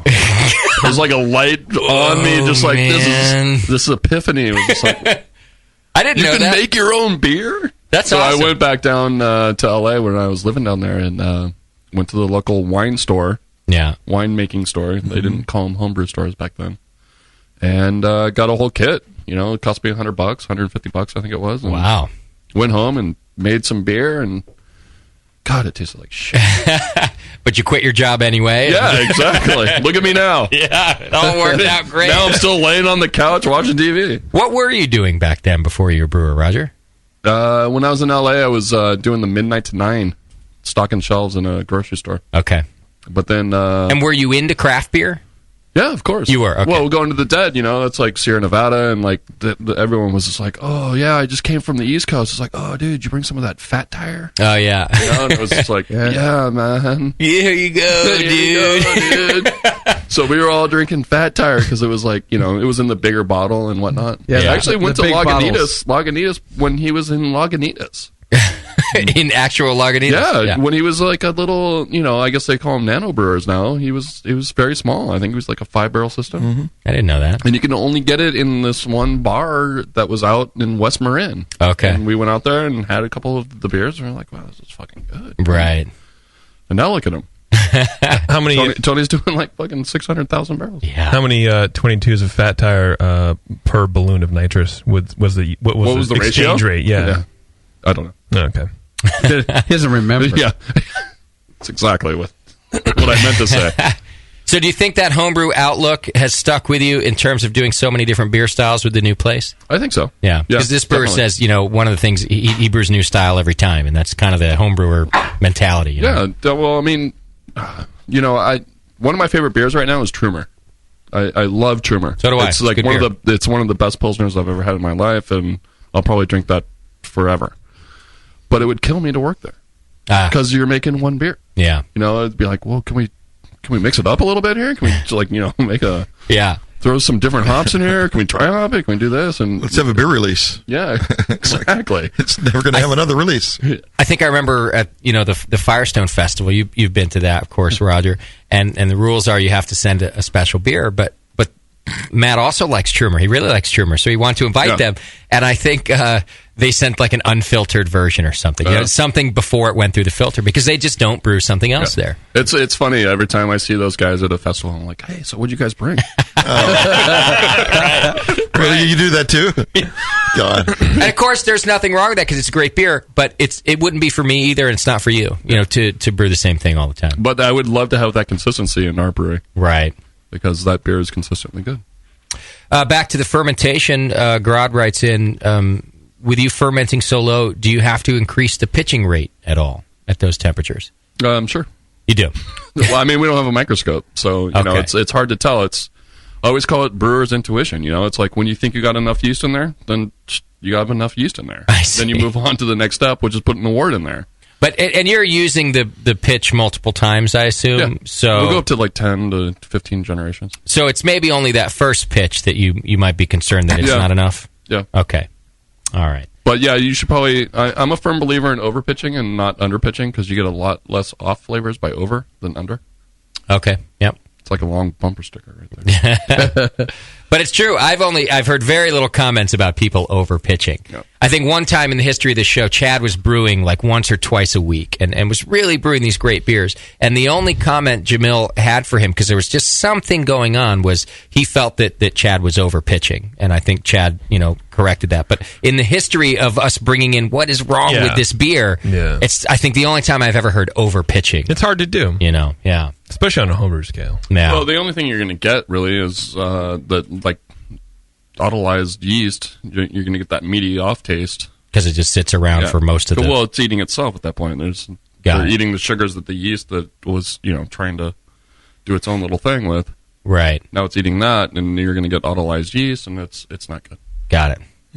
Bevo didn't overspend on our dinner budget, and she slightly overspent, and she's really excited about it, so she had to stand in the room and show me. I haven't ordered yet. I was making sure that was okay because I didn't want to be it's fine. Beaten again. Sure, it's on Roger anyway. He's got a new brewery. Wait, what? No, it's cool. Don't worry about it. It's cool. It was like $123. It's fine. It's fine. Cool. Wait, what was the question? It's fine. Don't worry about it.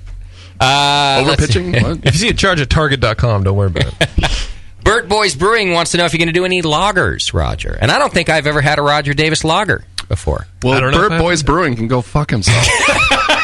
Right. As long as it's made with 001, we're good. And fermented 62. It'll be a Pils Ale. No, that's Burt Boys. So he's the old brewer at Drake's who I look up to very very high regards. He's now the guy at Sam Adams. I think you guys have had him on the show. Sure, I know Bert. Hey, Bert, how you doing? Because he's tall? I don't remember. I don't know if he's tall. Maybe we have. He's tall. Up to him. But no, one of the things that I remember many years ago was giving Bert shit about, hey, you work at 20 Tank, why don't you make a freaking goddamn Pilsner? And his response was awesome. He was like, because I can turn that tank over 3 times. Why would I make a Pilsner? Right. And I said, because I really like Pilsners. Right. Exactly. That's the only answer I have. And yes, Bert, we will be making a Pilsner. Because we will have capacity. Good. And Bert, you can come out and brew it, too. And then go fuck yourself, apparently. Yeah. Or a while. I don't care. Yeah, it doesn't matter to me how long you do it. Yeah. Here's another question. Roger, you've worked at breweries for many years, but some people opening breweries say that now is the time to do it. How long do you think someone needs to work in a brewery before opening their own? And this is a good question. I think a lot of people think, hey, I can open a brewery. Anybody can. How long do you think someone should work in the industry before they do it themselves? After. I mean, honestly, it's like, how do you answer that? Yeah. You can do whatever you want. But do you free think, world. Clearly, I think you are a guy who's really primed in the perfect position to open a brewery. You've seen how they run. You've brewed the beer. You've really been through all of it. And he also has a lot of connections that help you through that transition. He's blown a lot. A lot of cock's gone through this mouth, buddy. Do you think that a guy who just come out of school should open a brewery? It's entirely up to them. I mean, if they're ready, yeah, sure, why not? Yeah. But if you fail, then you know why you failed, because you didn't know enough before you went into it. Do it till you know enough. Exactly. Right. It's like that's kind of a hard question to answer. I mean, well, there's also the business aspect to it, not just the brewing side of it. Brewing's one thing. The other thing is getting out there and marketing it and doing all that. Yeah. And who's doing that for you? Not him. You want should we give you a Very pitch? funny. Should we give you a proposal? Well, let me tell you, back after this. Yeah.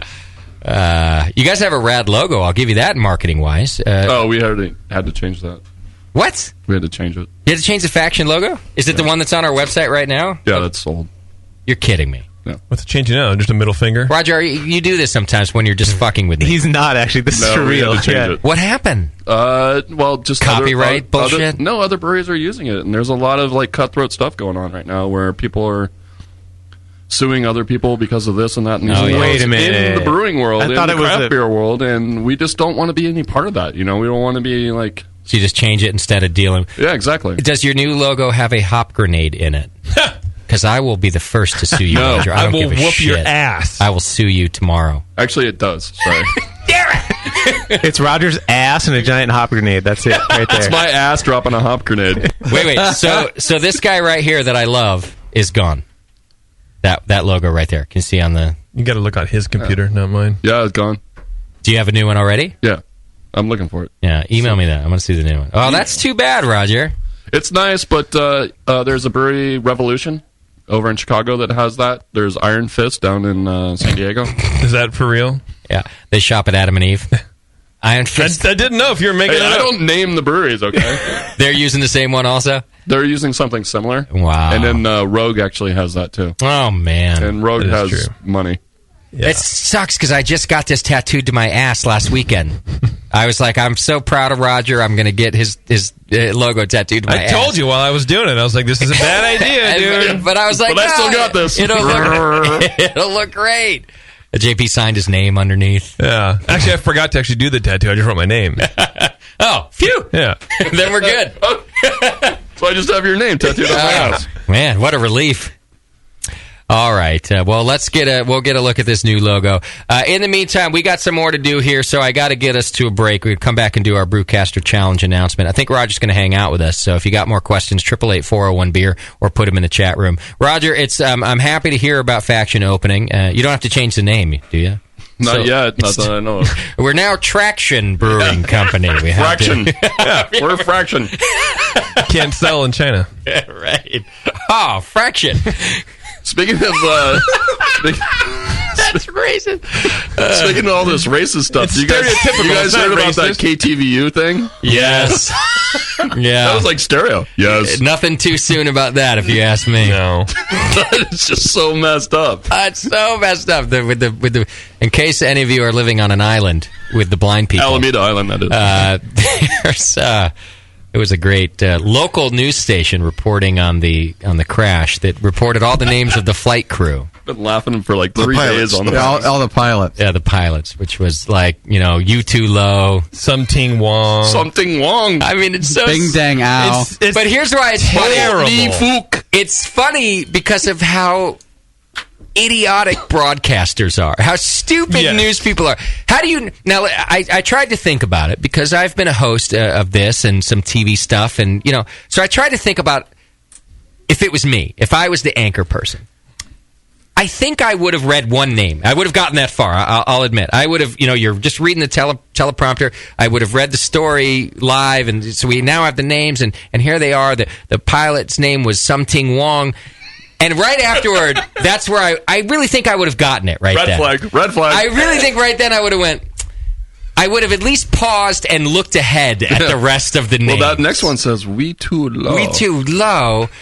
Well, and I think you would have because you're not overly sensitive. And I think that's part of the reason he didn't catch that is because we're oversensitive to things that might be racist. So she just kept reading. Yeah, because it's not up to that person, right? It was fact-checked not only by the interns at KTVU, but the National Travel Agency the or NTSB, whatever. Yeah, like they confirmed it. So it was double-checked, double-sourced. Right. It just people think that it wasn't really. I didn't really laugh that hard because people died in that. That's not funny. Well, that's under the too soon category. It's funny for what you said that people are stupid. That's funny. Yeah, that part's funny. But the fact that some jackass decided to try to be funny and make fun of a really terrible situation is stupid. Yeah, people die all the time. I don't know. Of course they do. By the way, one of them made it through the crash, got ejected from the airplane, and then run over by an emergency vehicle. Right. Yeah, but she might have died before. She was maybe, dead before. But imagine if she didn't. You can't even write that. No. You can't even write that in a Saturday Night Live. Oh my God! Thank God Yeah, done. Survived a plane crash, but not a truck. I mean, it's not funny in terms of loss of life. Although people die all the time, it's part of our world. But the fact that the broadcaster was able to read through not just one, all four, or five, might have even been five. I think there were four. Four names, and then just move on to the next story. It wasn't the apology didn't come until much later. She got through all four and then moved on to the next story. And all I could think was, what? How did you just do that? If she got halfway through and realized she was being pranked on TV, do you have the dump button? I mean, does she have a way out at that point? You do have a dump button. Doesn't the director that crap run on a delay? Yes, that's what Couldn't he's saying. somebody have been this is wrong? And nobody did, and everyone's just sitting. Now, on the production side, I could almost see it happening. You're focused on 5 different things. You know the teleprompter's working. You know the broadcast is working. You know the camera's on her. You know that you're getting audio in your headphones. You might not actually listen to the content because that's not your job. Right. But the anchor person, I mean, we all remember Ron Burgundy. I'm Ron Burgundy? He'll read anything you put on a teleprompter. And this is proof of how the reason that movie is funny is because of the truth in the comedy. And how do you get through 4 names like that and not realize that somebody's fucking with you? Anyway, I say I think even the fact that she announced "fook" and not "fuck" was like because it was F-U-K, and she's like, so she's thinking enough to not say "fuck." Yeah. Roger, but not enough to realize that the name was "holy fuck." The 2 previous names. You better call in and say that she pronounced the name wrong, Roger. That was the third name. It's pronounced "fuck," not "fook." All right, we're going to take a quick break. Roger, thanks for coming in. Please stay with us if you've got the time to do so. When we come back, the newest Brewcaster Challenge. People competing, we are fucked, and holy shit. We'll be right back. It's the session. You're listening to the Brewcasters on the Brewing Network.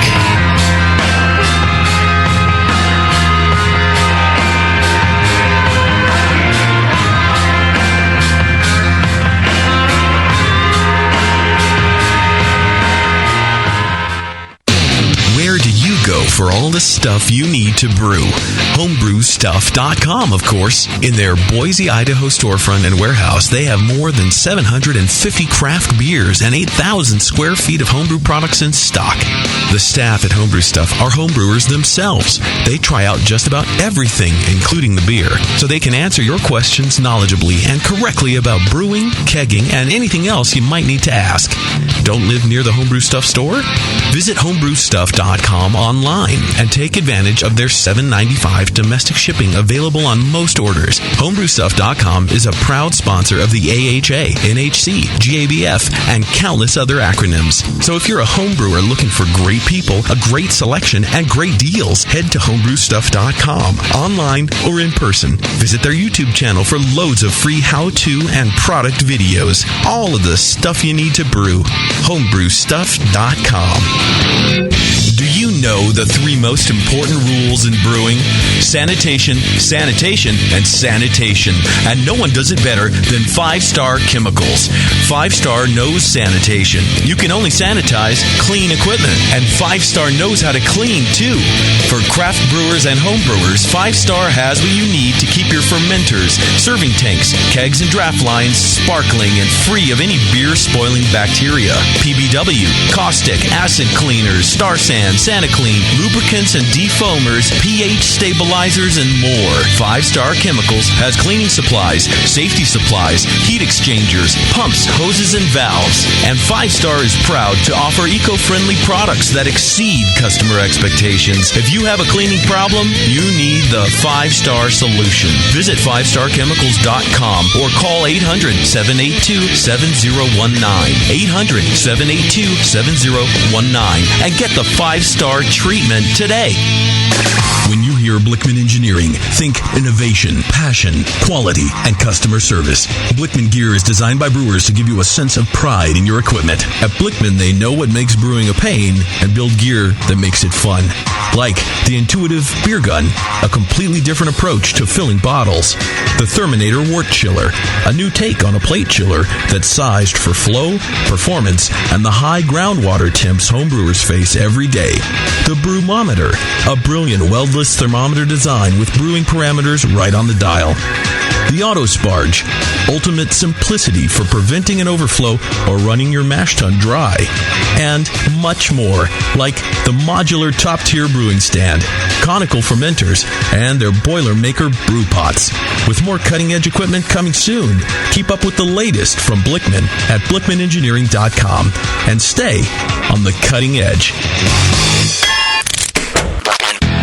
Are you a member of the American Homebrewers Association? Well, you should be. Members of the AHA can focus on brewing beer, and the AHA takes care of the rest. The American Homebrewers Association advocates on behalf of homebrewers like you to legalize the hobby in all 50 states and make sure that beer laws make sense. Plus, there are many great benefits that come with your AHA membership, like AHA member deals that give you awesome deals at bars, restaurants, breweries, and more. Zymergy Magazine and Zymergy for tons of articles, how-tos, easy-to-follow recipes, and news about the hobby you love, and access to the members-only content on homebrewersassociation.org. But the AHA can't do it without your support. Join today so the American Homebrewers Association can keep fighting for your homebrewing rights. Visit homebrewersassociation.org or join now from the homepage of the Brewing Network website. Relax. Don't worry. It's the American Homebrewers Association.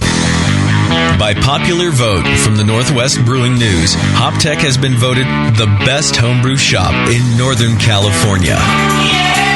Serving homebrewers for nearly 30 years in Dublin, California, HopTech carries more than 40 different kinds of hops and more than 60 different grains.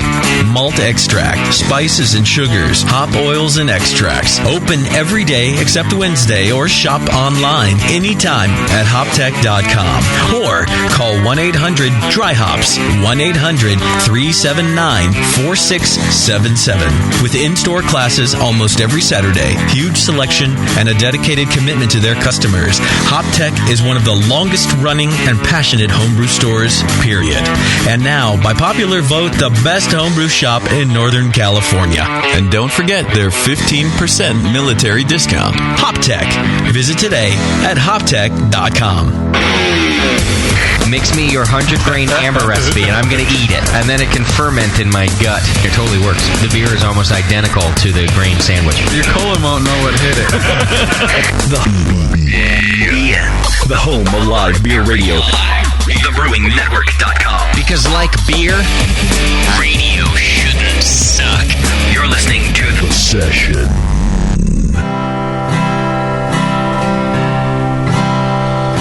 Dear Bevo, let your hair hang low. My Bevo, let your hair hang low. I'll bring you more gold than those teacups can hold. My Bevo, let your hair hang low. My Bevo, your big boobies I long to see. Dear Bevo, your big boobies I long to see. Delicious and round, hang on while I pound your big boobies, my mind I see. My Bevo, I dream of your hair down there. Lovely Bevo, do you have hair down there? When I'm whacking my wang, it won't do a thing till I'm dreaming of your hair down there.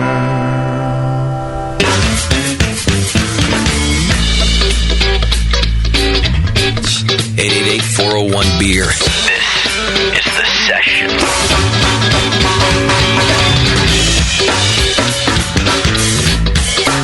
Welcome back to the program. Thanks for hanging out with us. We got more to do today. We got our Brewcaster Challenge announcement coming up in just a second. But first, we got a phone call from Roberto from HopTech. Roberto, what's happening?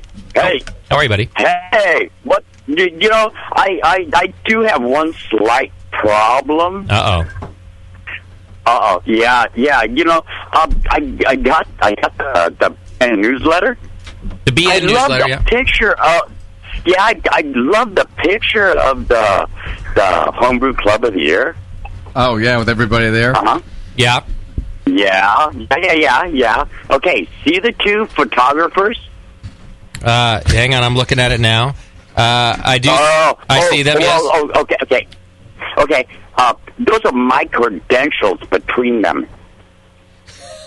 Wait, what? So your problem is that you aren't Those are my featured credentials, prominently. my BN credentials. You got blocked. Yeah, I'm not there. So why couldn't you guys get one of the pictures from the guys in front? The guys that were in the way? Yeah. That would really be nice. I'm working JP, on why it. couldn't we get that? You know, I love you. But yeah, I'm just slightly irked. I'm working on it. Now, I sent JP this photo because I said, hey, this one looks good, but can we also look and get some of the pro photos? What happened there, JP? I sent out an email and I got no response yet. Nothing back yet? Nope. But I'm working on it. Oh, okay. Shall I call back then? Yes. Call back in 10 minutes.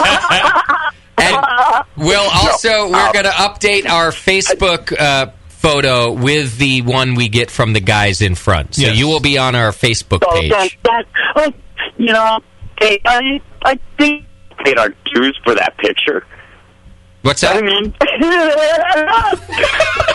yeah.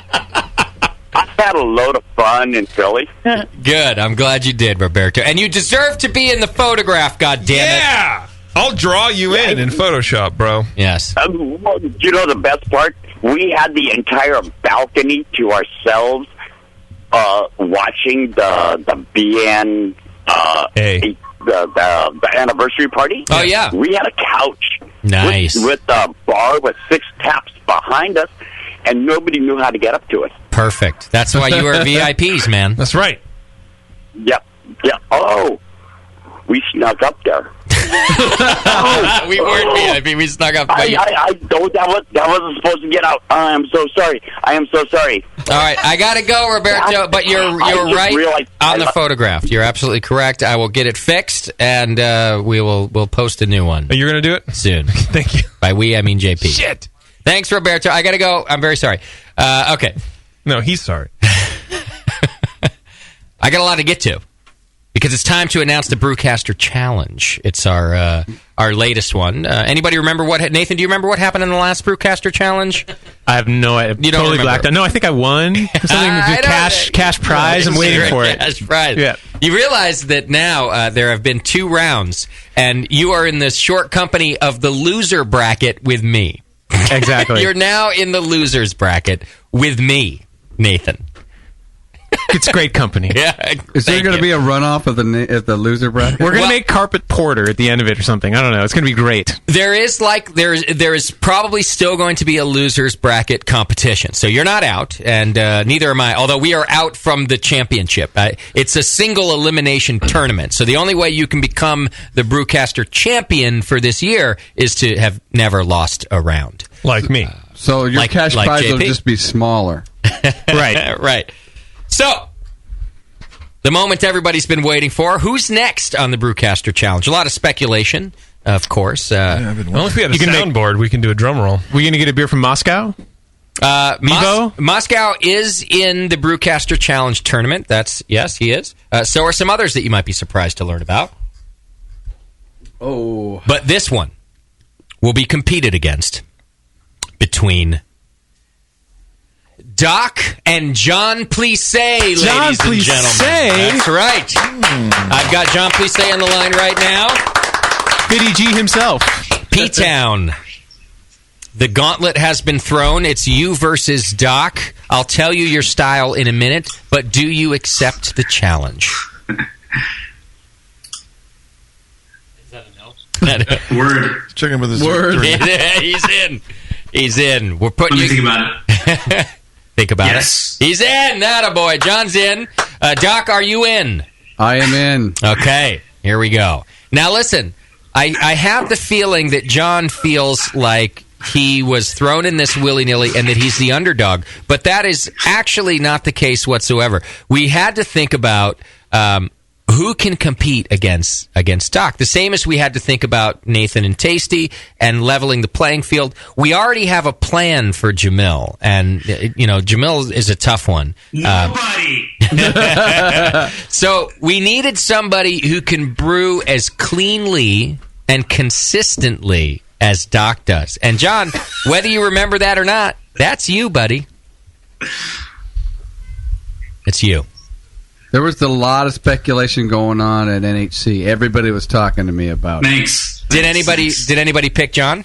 I think somebody it was in the realm a little bit. Yeah, it was. He's the dark horse. And racist. It more than 3 or 4 people came up separately, and we're all talking about this. What were the other names that we might put you against? Jamil was in there. Fuck. Yeah. Jamil was in there. Moscow was even in there. Oh, yeah. All right. Well, here's what we have. We have John Plissé, who, by the way, is involved with the newest version of the Jamil Show, Brewing with Style. He's back doing style coverage along with Tasty and Jamil. And he's involved in the Brewcaster Challenge. He's agreed to challenge Doc. Now comes the style. Oh, God. Are you ready? Ooh. Now, again, we tried to pick things that are as neutral as possible, just like we did with Nathan and Tasty. This is brutal. I'm not ready. No. Make these guys do an IPA or something. Man up, please. That's what I'm afraid of. We were thinking IPA, but it's not IPA. We steered away from that. We also couldn't do, I wanted to give Johnny, a real chance to shine, but that's not the rules. That's not how we do it. I wanted to do like a Helles or something because they're both great lager brewers, but I couldn't put it more in one guy's wheelhouse than the other. That's not how this works. No, this will be dirt. Well, and it's very anti-wheelhouse. I don't even want the beers to be in anybody's wheelhouse. Well, right. Then I was thinking, Christmas ale or something weird like that. Yeah, but then we didn't want to. I didn't want to have to taste those goddamn things. Yeah. Don't think that wasn't on the table. That'll be the championship. You can do that later. John, shut that baby up. Yes, for real. I'm just kidding. Your baby can cry all she wants. I think he's on a delay. She's a lovely baby. I think it's like a 5-second delay. I know, no shit. Yeah, we must have a long. I got the. It's a horrible delay, man. Okay, it's brutal. Well, just hang in there, John. Don't say anything, and I'll tell you when to speak. It's just like old times. 5 seconds before you should talk. It's like old times. All right, your style. Should you accept it? Sounds like he's shushing you. I want to know who picked this. He's laughing. Your style, John, that you'll learn in 5 minutes after the delay, is. I have to sneeze. It's such a weird style. But we thought we were really looking through, and we wanted good content. Rogan beer. You guys have to brew us a Rogan beer. Really? Which is what? Isn't it essentially? Rogan beer. It's you guys have to brew us a Rogan beer. No, now we can hear it through. I sound great. And you sound good. Might be his speakers. Yeah, John's kind of an audio. John's not on a headset, so. John, do me a favor. Call us up on the phone. 888-401-BEER. Let's do it that way. 888-401-BEER. That's going to be much better than Skype. 888-401-BEER. So Rogan beer is the style, Doc, that the two of you have to brew. Nice. Yeah. You'd like. You can't drink those. JP, why did we? Well, I'm not a big fan of it and we're going to learn all about the style, so I won't go too deeply into it. I'm not a huge fan, but JP, help us. Why do we think that Rogan beer is a good style for these two guys? I think because they both brew really clean beers. And kind of every other style we covered, it seemed like there was either an advantage one way or the other, or more often than not, both of them. Yeah. So Rogan beer, it's a German rye style of beer with wheat in it. And I think coming off of the wit beer, it kind of stuck with that summer brewing type theme. Yeah. And it seems pretty hard. I mean, it's not a beer you see around, and we kind of wanted to challenge these guys.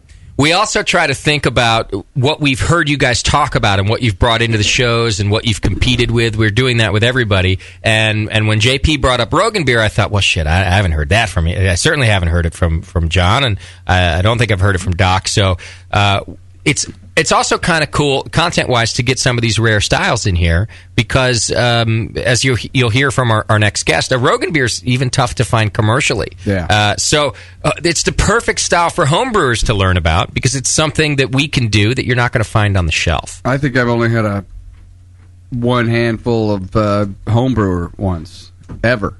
Got it. So, yeah, it's not something you see around very much. Okay. John's online, too. He's on, too. All right, perfect. Let me see if we get him here. John, you with us? Yeah. There we go. That's better. All right. So here's what we're going to do. We've announced the style. You've got to brew a Rogan beer, my friend, and you've got to brew it against Doc. What we've done to start out the discussion, and John, Doc, you're both free to, of course, take notes and ask questions. This kind of kicks off the whole challenge and the beer. We've brought in BJCP Master Judge, our friend Lee Shepard, to come on the program and talk to us a little bit about what a Rogan beer is. Lee, are you with us? Yeah, right here. Thanks for being with us. I appreciate it, brother. Sure. So tell us a little bit about a Rogan beer and what we can expect out of it and how these guys can potentially get started brewing one. Yeah, it's a little hard to say what to expect out of it. There's so few commercial examples. They're almost completely unavailable in the U.S. Right. It's like you're shooting for a book target here in some ways. I have actually had a reasonably not so fresh but real version of it, but really just looking at the recipes and everything on this, what you're really shooting for, think like a Dunkelweizen, the Hefeweizen dark malt, take out the wheat and substitute rye malt. Yeah. Got it. And that's where you're looking for. So it's a Hefe yeast, it's that same kind of clovey banana yeast. Your rye malt, probably 40 to 60% of your grist. Some Munich malt, maybe some Cara Munich, and the balance would be Pilsner to get it a nice sort of medium to dark brown color, depending what you feel like. Maybe a touch of Carafa to darken it up. It's up to you. 10 to 20 IBUs, a little bit bitter on the balance in a Heffa, but not that much. After that, you're kind of on your own. You know? I mean, honestly, you can get a number of good Heffas imported into the country, and it's hard to find one fresh, but, if you got a good German restaurant or bar nearby, you can get one at least reasonable. Yeah. Finding an imported Rogen beer, finding one in Germany is hard enough. I found one at a place I was at a couple years ago in Germany. It was pretty good, but it was obviously a little bit old. Okay. It tasted about like what you'd expect. A little bit of that kind of spicy, minty flavor from the rye, but it had a little bit of sherry because it was getting kind of old, some cherry, maybe from some Munich malt, bubblegum, clove from the yeast. Nice balance. It was kind of similar to a Heffa, but it had that rye character instead of the wheat character. Okay. So it was nice and creamy. It wasn't hot and astringent. You want it nice and fresh and young. This is a beer you make and you drink. It's not something to store. Well, that's good for us because we wanted it brewed, semi-quickly and brought in here fresh. I will, and I want to ask you, you guys can ask anything you want to, contestants, but I wanted to bring up, first of all, something that stands out to me about this beer is that there's two things I really don't like about this style of beer. One of them is the clove and banana characteristic. The other one is the rye characteristic. But that's what I want to bring up. I've come to appreciate rye in small amounts, but Lee, you mentioned anywhere from 40 to 60% in this beer. That's kind of the classic formulation as far as I can tell. And honestly, I'm going on book learning a lot. I've never brewed one of these myself. Okay. I went and brewed one with a friend a couple of years ago. And there's actually a couple technical issues that come up with that, which you get to in a minute. But yeah, you're talking 50% plus or minus rye here. Right. Basically just like the wheat you would put in a Hefeweizen. Right. So that flavor becomes a pretty dominant component of your beer here, and it's not like a super pungent hop kind of character, but it's like the wheat in a Heffa. Eating the wheat in the Heffa, you get this nice bready flavor, this nice white bread flavor, the wheat that comes through there, and some of the aromatics of the rye. You get this little bit of spiciness, a little bit of maybe a minty quality. It's nice and fresh. Yeah, and that's what the beer is about. Okay. That and the Heffa yeast, and it's weird. I don't claim to understand this, but the tradition, as far as I know, delivered by BJCP, and it was backed up in the one example. The Thurn Taxis that I had when I was over in Germany a couple of years ago. It has a Heffa yeast in it, so it's that sort of banana clove profile. Okay. All right. Before we get into what problems having that much rye is, we'll go back to that, Lee. John, what are you thinking so far about this style of beer? It's probably the hardest beer to mash. Yeah. And it's probably the hardest beer to ferment. High levels of protein. I'm going to have to mash very low.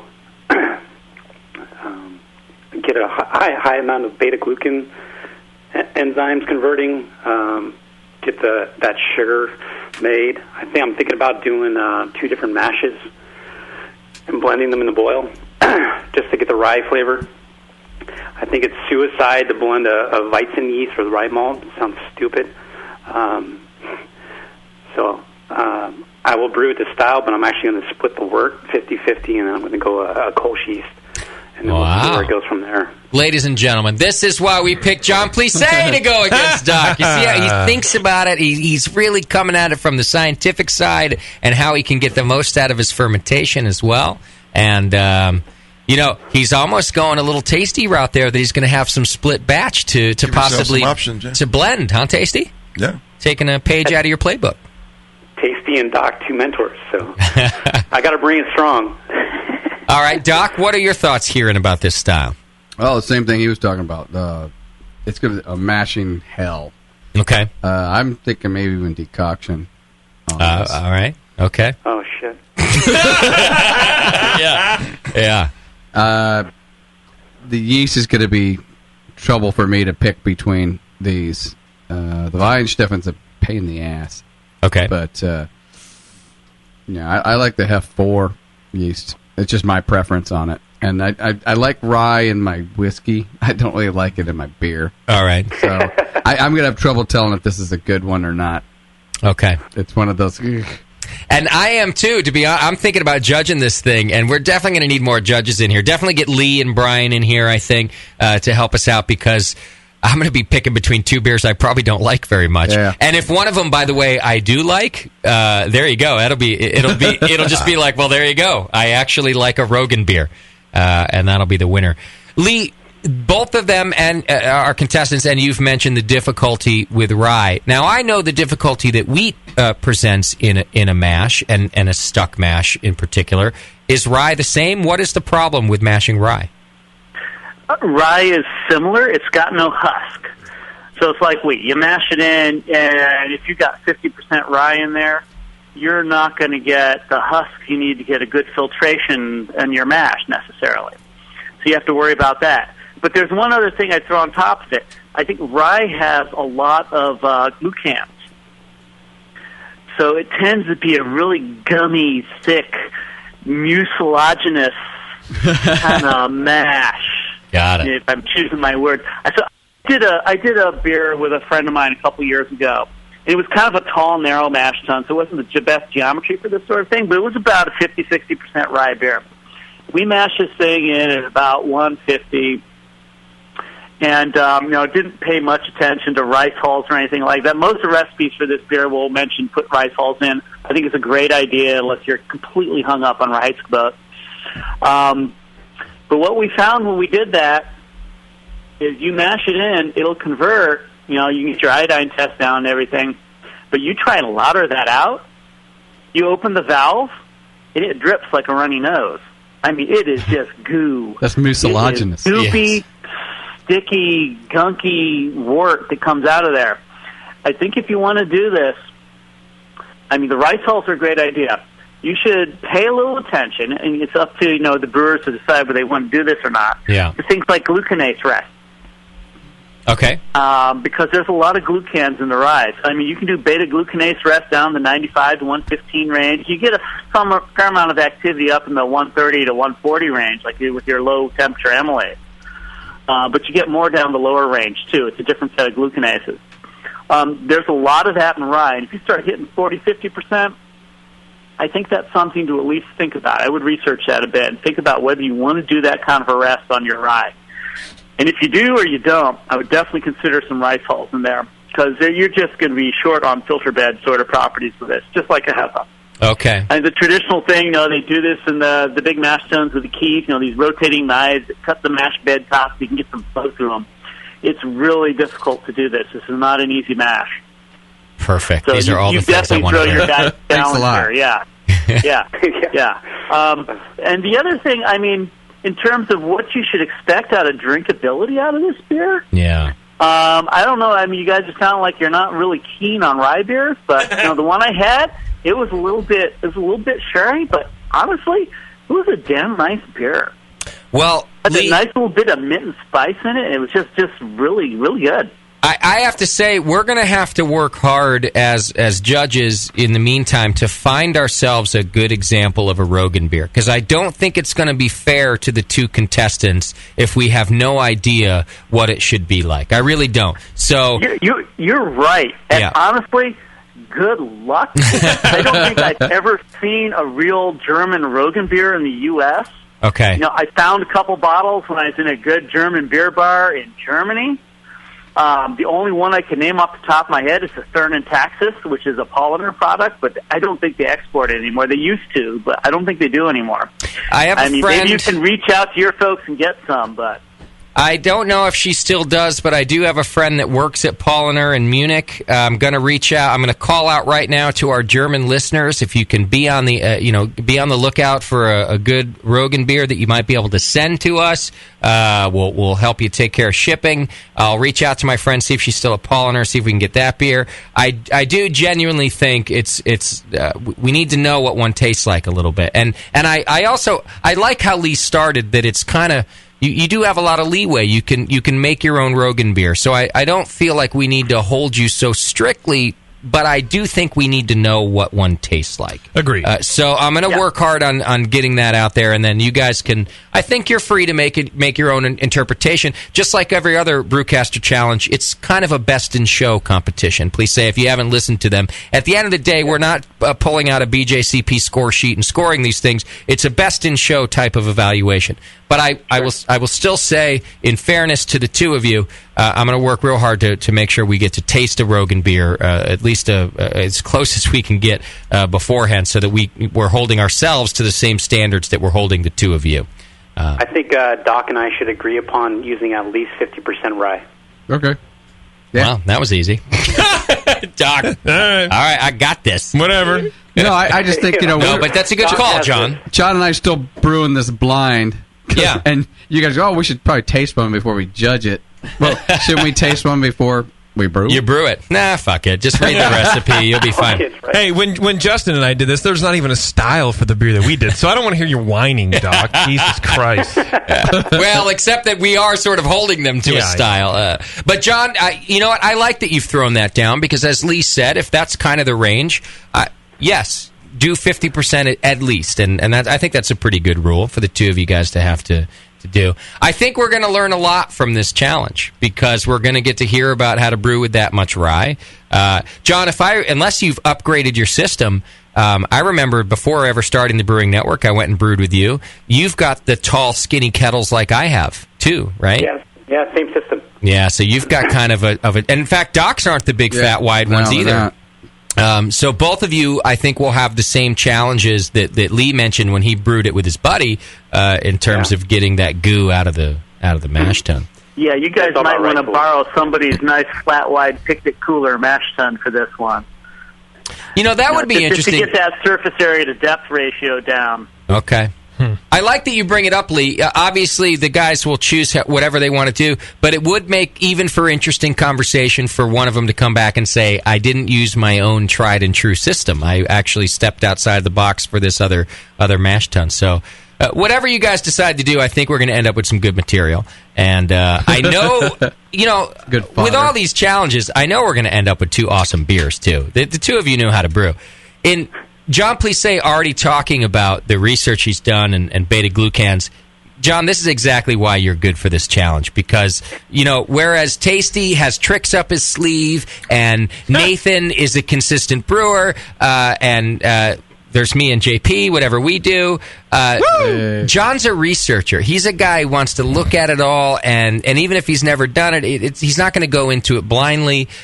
Doc, I think will have a little overconfidence in his brewing competency. You mean our Doc, right? Yeah. What? So, but all of this stuff makes for great radio. So I'm excited about this challenge. Doc's going to destroy it. I'm going to be just like on my knees, like Hallelujah, you're the man. No, we could both crash and burn. You could, and Justin's going to be over there smiling because it's going to make good radio. Well, think about it. That's what he wants.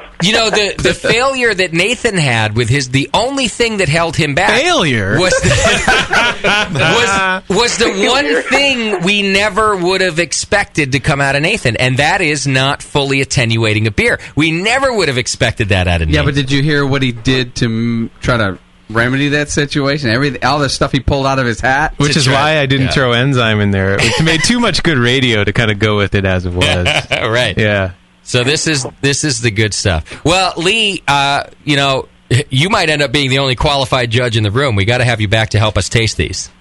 Oh, happy to do it. Yeah, let me know. I think he's the only person I've met who's really had one in It's Germany. actually had it, yeah. I can round up a few other folks, but yeah. Okay. You can't get them over here, as far as I know. All right. Yeah, we're going to have them imported directly, I think. I'll see what I can do on that. I'm glad to have you describe Send it me to a us. few. I will. I'll get extra for you. You got it. Yeah. Lee, the only person on the planet who likes Rogan beer. Or at least in America. I've had a couple really good ones in judging, but obviously those are locally homebrew stuff. So, but they were excellent. It seems like the style to enter if you want to win a competition, doesn't it? Enter Rogan beer. Sounds good. I think I'd like it. All right, you might. In fact, we all you might. said about oral sex. No, she I didn't. never said that. All right, Lee, thanks very much for your time. I appreciate it, brother. Sure, no worries. Talk to you soon. Cheers. Bye. All right, John Plisse, you're in the thick of it now, my friend. Yeah, you are. Thanks, bud. I look forward to it. I'm brewing it this weekend. Oh, you are? Coming up. Doc, what about you? Have you got it on your calendar? I was thinking probably this. It depends on when you need it by, but... Well, if you can let me throw it out there. We're looking at possibly doing the finale of this show on, it's a Monday, August 19th. So if John's brewing this weekend, that fits. If you can, this coming weekend, it should fit too. We can push it a week or two, but that would be our ideal the date. thing is that we need it to be fresh. Yeah. And well, take a look at it and get back to us. But you do need to work with John, whatever you decide. Because if it turns out you can't brew for 2 weeks, John might want to wait for the freshness factor. So just make sure the two of you are being fair. And I don't have anything down on the 19th right now, so. But you got to brew it obviously in time for it to be ready. So Yeah. look at the whole thing, work with John, and then we'll let the listeners know exactly when it's going to be. The more time I have, the better, because I'm lagering it. Okay. He's throwing out some tips already. I love it. All right. Let's just shoot for the 19th. Let's just do that. Okay. It's in the calendar. All right, so finale on the 19th. You guys will let me know if anything else happens. John, we will want you to be in the studio for that, of course. And I'm excited about this challenge. This is going to be a good one, I think. We're going to get a lot of brewing techniques out of it from two excellent brewers. John brought up that Doc just did so well at the NHC competition, but John's done pretty goddamn well. He coffee.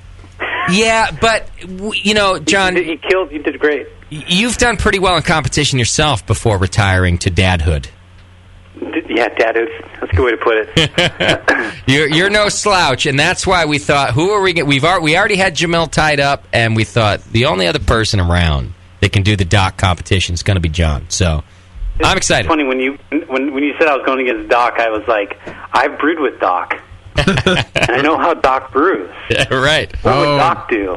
And then I started thinking, I know what Doc's going to do. There you go. Is that going to give you an inside edge there, buddy? Yeah, it might. I hope so. No, I just know he's going to... I've seen his mash tun, man, and he's going to go crazy with that mash. It's going to be ridiculous. Yeah. Only you'll be able to touch it. Triple decoction, controlled temperature while playing like softball with his kids out front, coming back, drinking some beer, saying hi to the wife, going back out front, mash it again. Oh, it's time, But maybe Doc's gotten lazy in his old age. I don't know. Maybe he's like, fuck it. The malt's all modulated now. It's close enough. Modulated. Or whatever. Modulated. I like John paints a picture like Norman Rockwell-esque of Doc will be out there just smoking on his pipe and looking at the sunrise, and a bird will fly and land on his arm, and he'll say, "Hi, bird," and he'll fly away, and then the beer will be done. Right.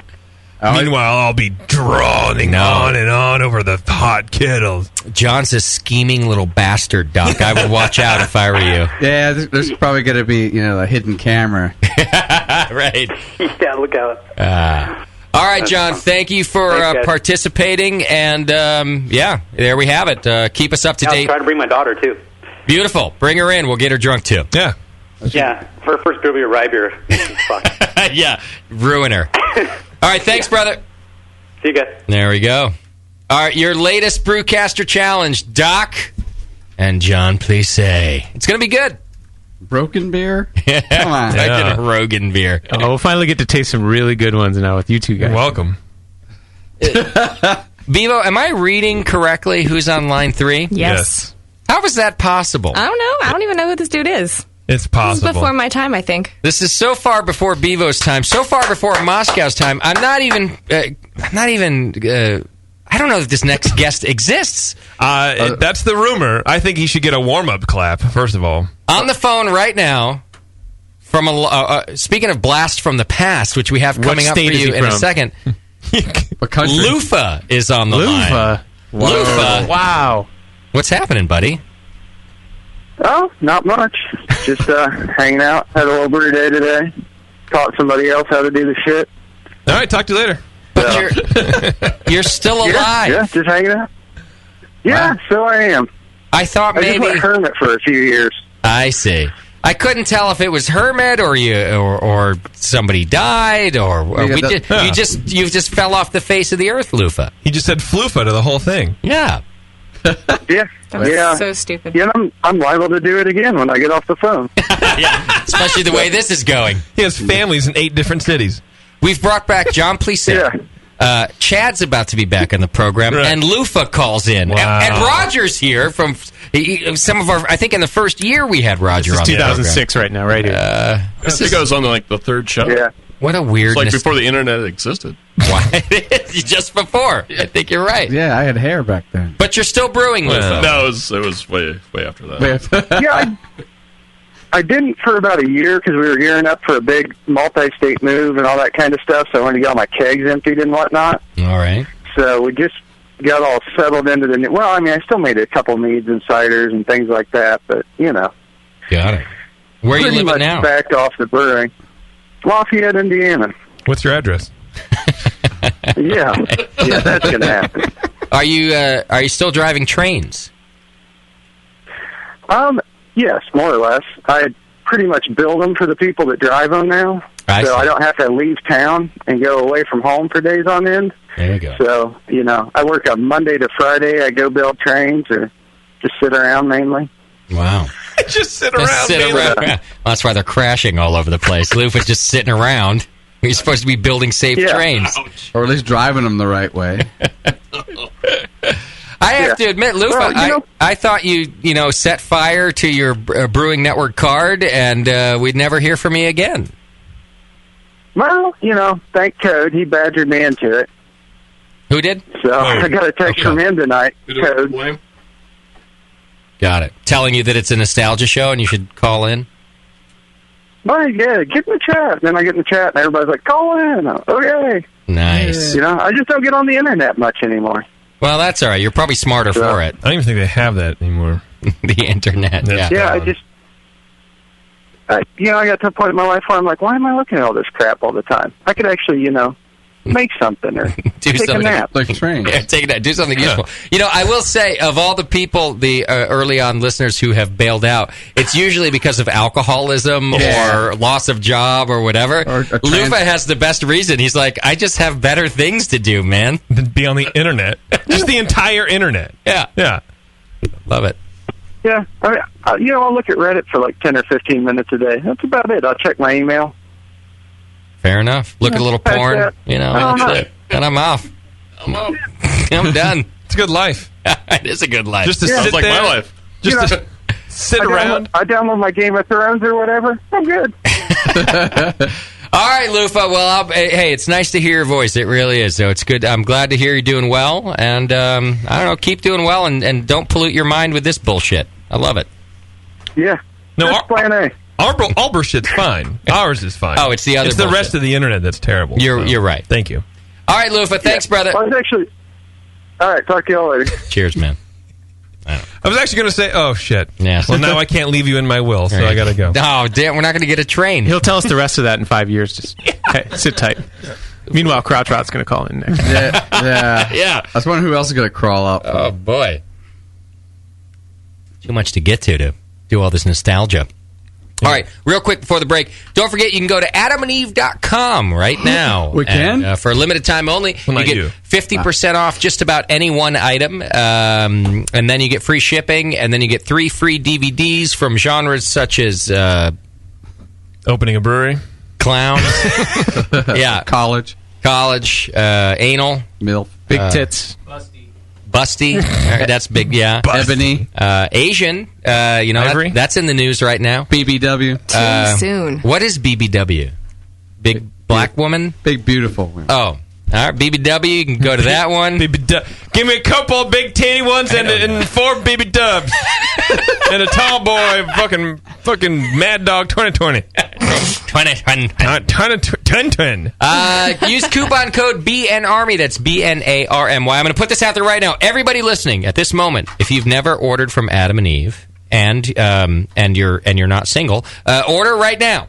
Go to adamandeve.com. Use coupon code BNARMY. They're a good sponsor of ours, and you can get a bunch of stuff to spice up your life. If you haven't had sex in 3 months, go to adamandeve.com right now. That means with somebody else. And then have your wife open up the gifts, and she'll go, we're still not having sex because you just bought all these things. I can do it myself. That's really creepy. Now go on a business trip. adamandeve.com, ladies and gentlemen. All right. How about this? Let's take a quick break. When we come back, we're going to play Stump the Stoner with our old friend Chad. We'll find out what Chad's up to. driving trains like Lufa. I don't know. I think he's about to get married. Hang in there. It's The Session. We'll be right back.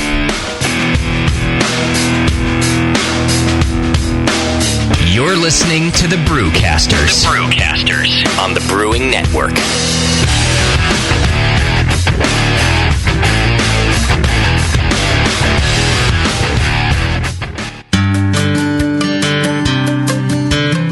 Williams Brewing is your online resource for prompt delivery of quality home brewing supplies. Since 1979, Williams Brewing has offered the finest equipment and freshest ingredients, and the best customer service in the business. Cut hours off your brewing sessions by using one of their 11 varieties of famous Williams malt extract. Their new Snap-Lock stainless steel cam-lock fittings will make connecting your pump or heat exchanger quick and easy. Or check out their exclusive paintball tank-based draft beer equipment. They even have their own line of precision hydrometers. Go to williamsbrewing.com to browse their vast selection. That's williamsbrewing.com. Orders placed by 4 p.m. Pacific Time weekdays ship the same day. Brewing is easy. The Williams way. When I order a beer, I want my server to know more about it than I do. I want someone who enjoys good beer and loves helping others enjoy it too. I want someone who knows how to pour a perfect pint for any beer style. I want a Cicerone. The Cicerone certification program is creating the type of people who help you enjoy great beer.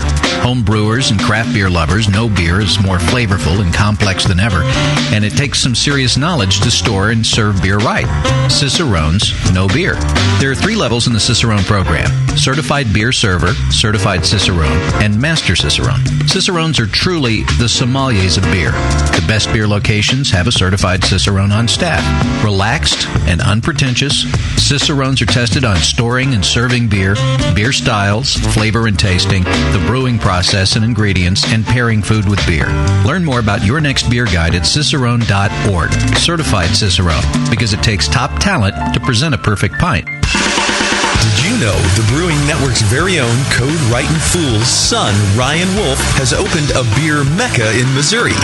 The Wolf Brow House of Beer has hundreds of beers from all over the world and is conveniently close to I-70 in St. Peter's. Free tastings Saturdays 4 to 6 p.m. featuring special guests from local breweries. The best build-your-own six-pack around with every style represented. And kegged craft beer available for your kegerator too. There's always something new at the Wolf Brow House of Beer.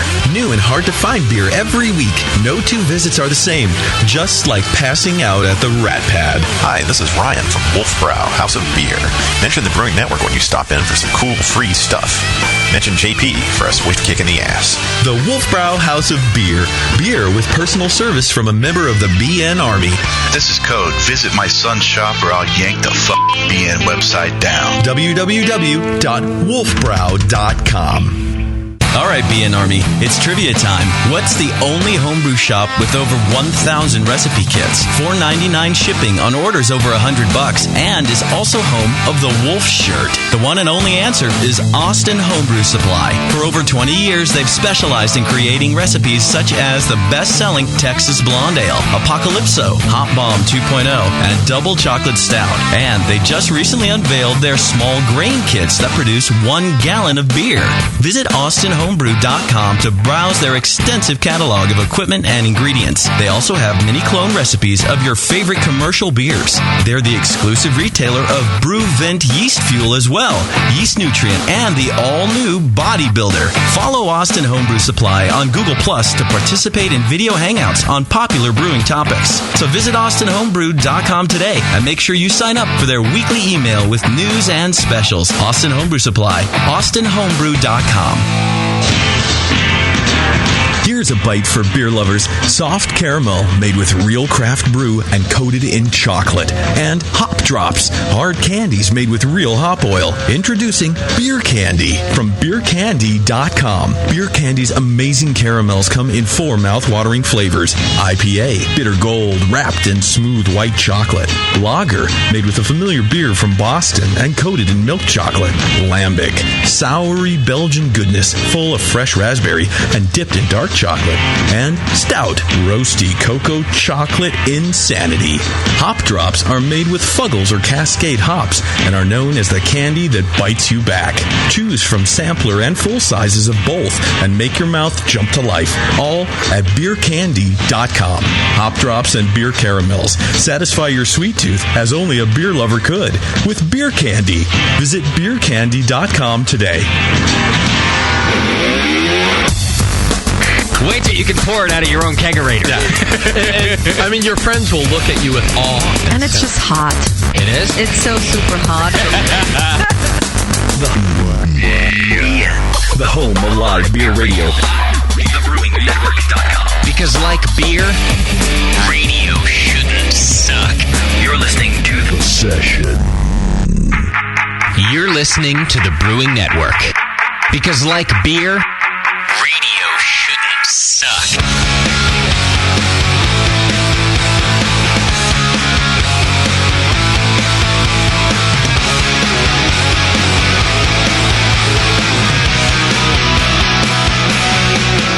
All right, special thanks to Roger Davis from Faction Brewing Company for being on the program and talking to us about Faction. It's coming out soon. I got his new logo in front of me, and it's badass. It's like old school punk now. You want to see?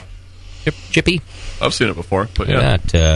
It has a hop in it. That's very close to my hop grenade. I'm pretty sure I have a trademark on hops. Fuck now. you, I got 4 lawyers. Damn it. His looks more like a hop. How many than ours lawyers does. you got? I have like half of one lawyer. Well, he's a big dude, though. JP? Yeah. No, he's... well, then I have... You have none. Cartoony I have than 3/4 of one lawyer. His doesn't look like an artichoke. I like it.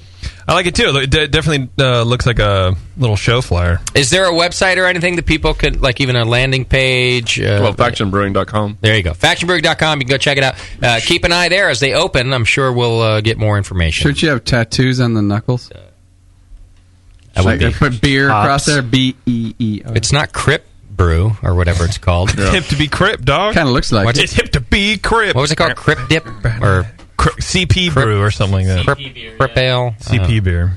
Yeah. CP beer. Anyways, the new logo's cool. It is cool. It's going to look good. And I have a T-shirt behind me. Is this the new logo or the old logo? That's the old. Collector's item. Yeah. Nice. eBay that stuff. I'm going to put on eBay. I'll totally sell it. Started at 1 cent. You should get at least like one. Put on Craigslist in the free section. Yeah. I should get at least free. JP, I'll pretend I didn't hear that. Next time you show up at the brewery, I'll pretend I didn't hear that. All right, a couple more things to do. I did want to thank our sponsor tonight, More Beer, sponsor of this show and every show. You can go to morebeer.com and check it out. They're wonderful people there, and they take good care of us, and they take care of you. So go check it out. Yeah, they do. All right, we got Chad back in the studio tonight. What's happening, guys? Hey, good to see everybody. Chad. Good to see you too, man. Get the band back together. Yeah. Weird. Lots of nice stuff in the studio. It's nicer, right? Snacks, beer, all the things you never couch. had. Yeah. You had been here before, right, Chad? Yeah. Not for a show though. Right. I don't think. You know what we should have done was asked our old landlord if we can go back to the Rat Pad to do one more show for this. I mean, pretty sure they would have said no. They would have said no. You know, I drove by the Rat Pad and it's in worse condition than we were when we were there. They probably would have said yes. That's kind of unbelievable. Does that mean it fell down? Exactly. Can you imagine, Chad? It's hard to believe that it's worse. It was worse. How is it worse? What's worse? Well, for one, I went there, and not that we ever took care of the yard, but whoever moved in thought they were going to take care of the yard, so they tore it all out and put it on the driveway. All the rocks and good idea. Crap. Rocks, trees, you name it. They ripped it. And then in its place, all the weeds that we let grow grew.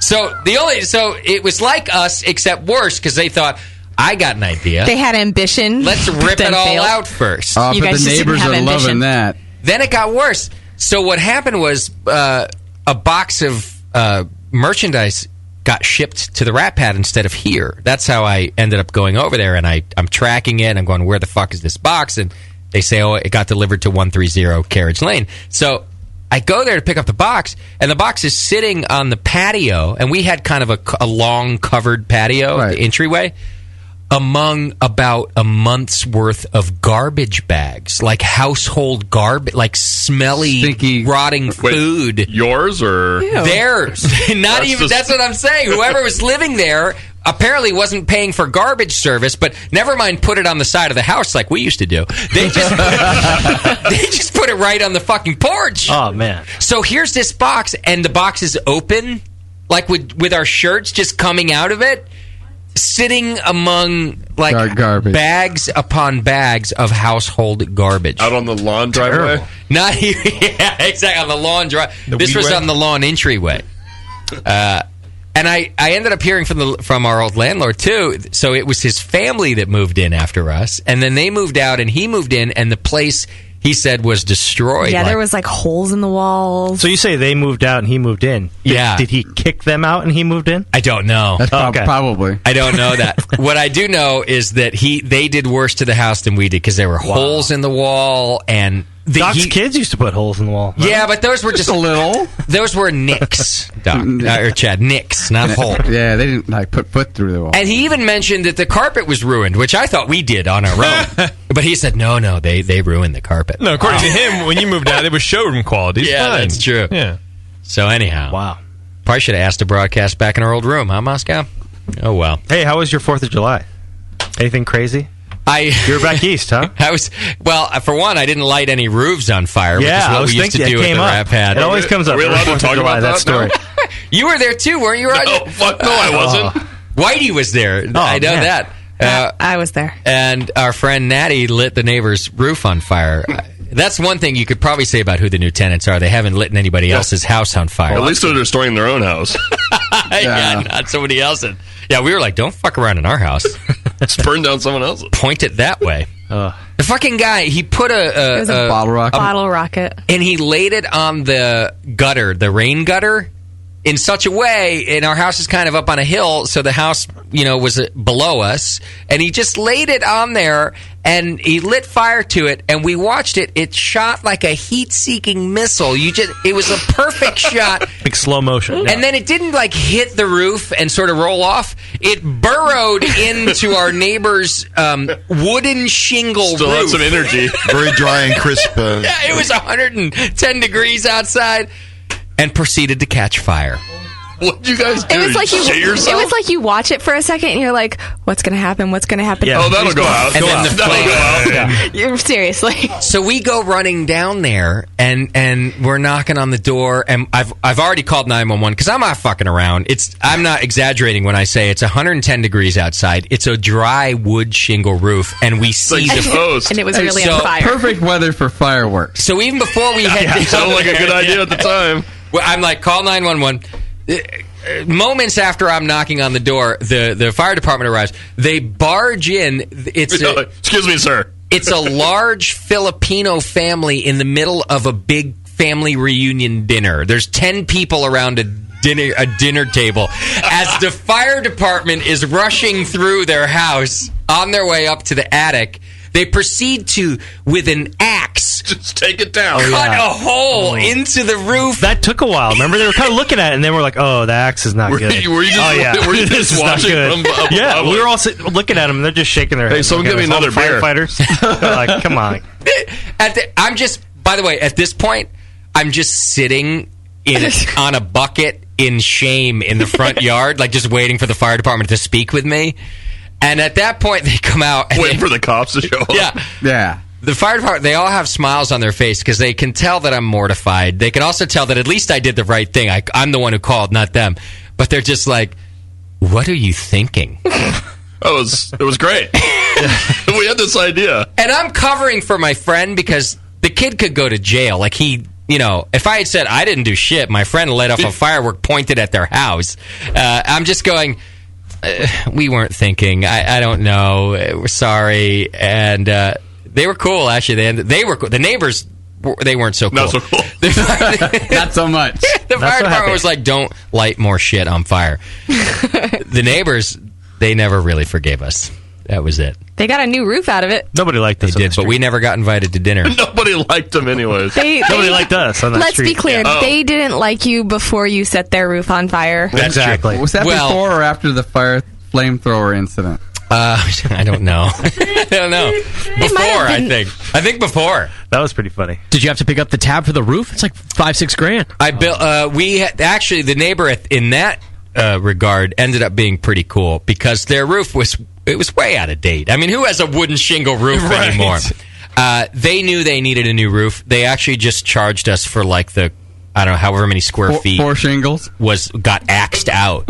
The guy, so my friend ended up paying $400. So you did them a favor, basically. That's right, the way I looked. Otherwise, they would have waited like 3 more years. That's the way I saw it. Yeah, doing favors every 4th of July. Had somebody else lit it on fire who didn't want to call 911, they'd have been fucked. They're lucky it was me. You could have lost a couple cousins then. So you know what I do now on 4th of July? I fly out of the country. That's what I was doing. There you go. I was in New York City but I jumped on a plane to Canada. That's what I now do for 4th of July. Yeah, they do a good 4th of July there, don't they? Yeah, it was nothing. It was fine. But I didn't kill anybody or set anything on fire, so I feel like I'm patriotic by leaving. So you guys would have loved where we went. We went to Seattle, and I'm getting married, so Erin had her little bridal shower, meet the family, all that stuff. Oh, yeah. Food, wine, beer. Strippers.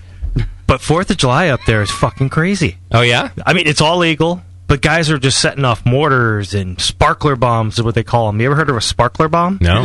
They take a whole awesome, box of sparklers and they duct tape them together and they light them and they just boom. That's badass. We could do that. Sparklers are legal in California. Can you take a sparkler bomb on an airplane?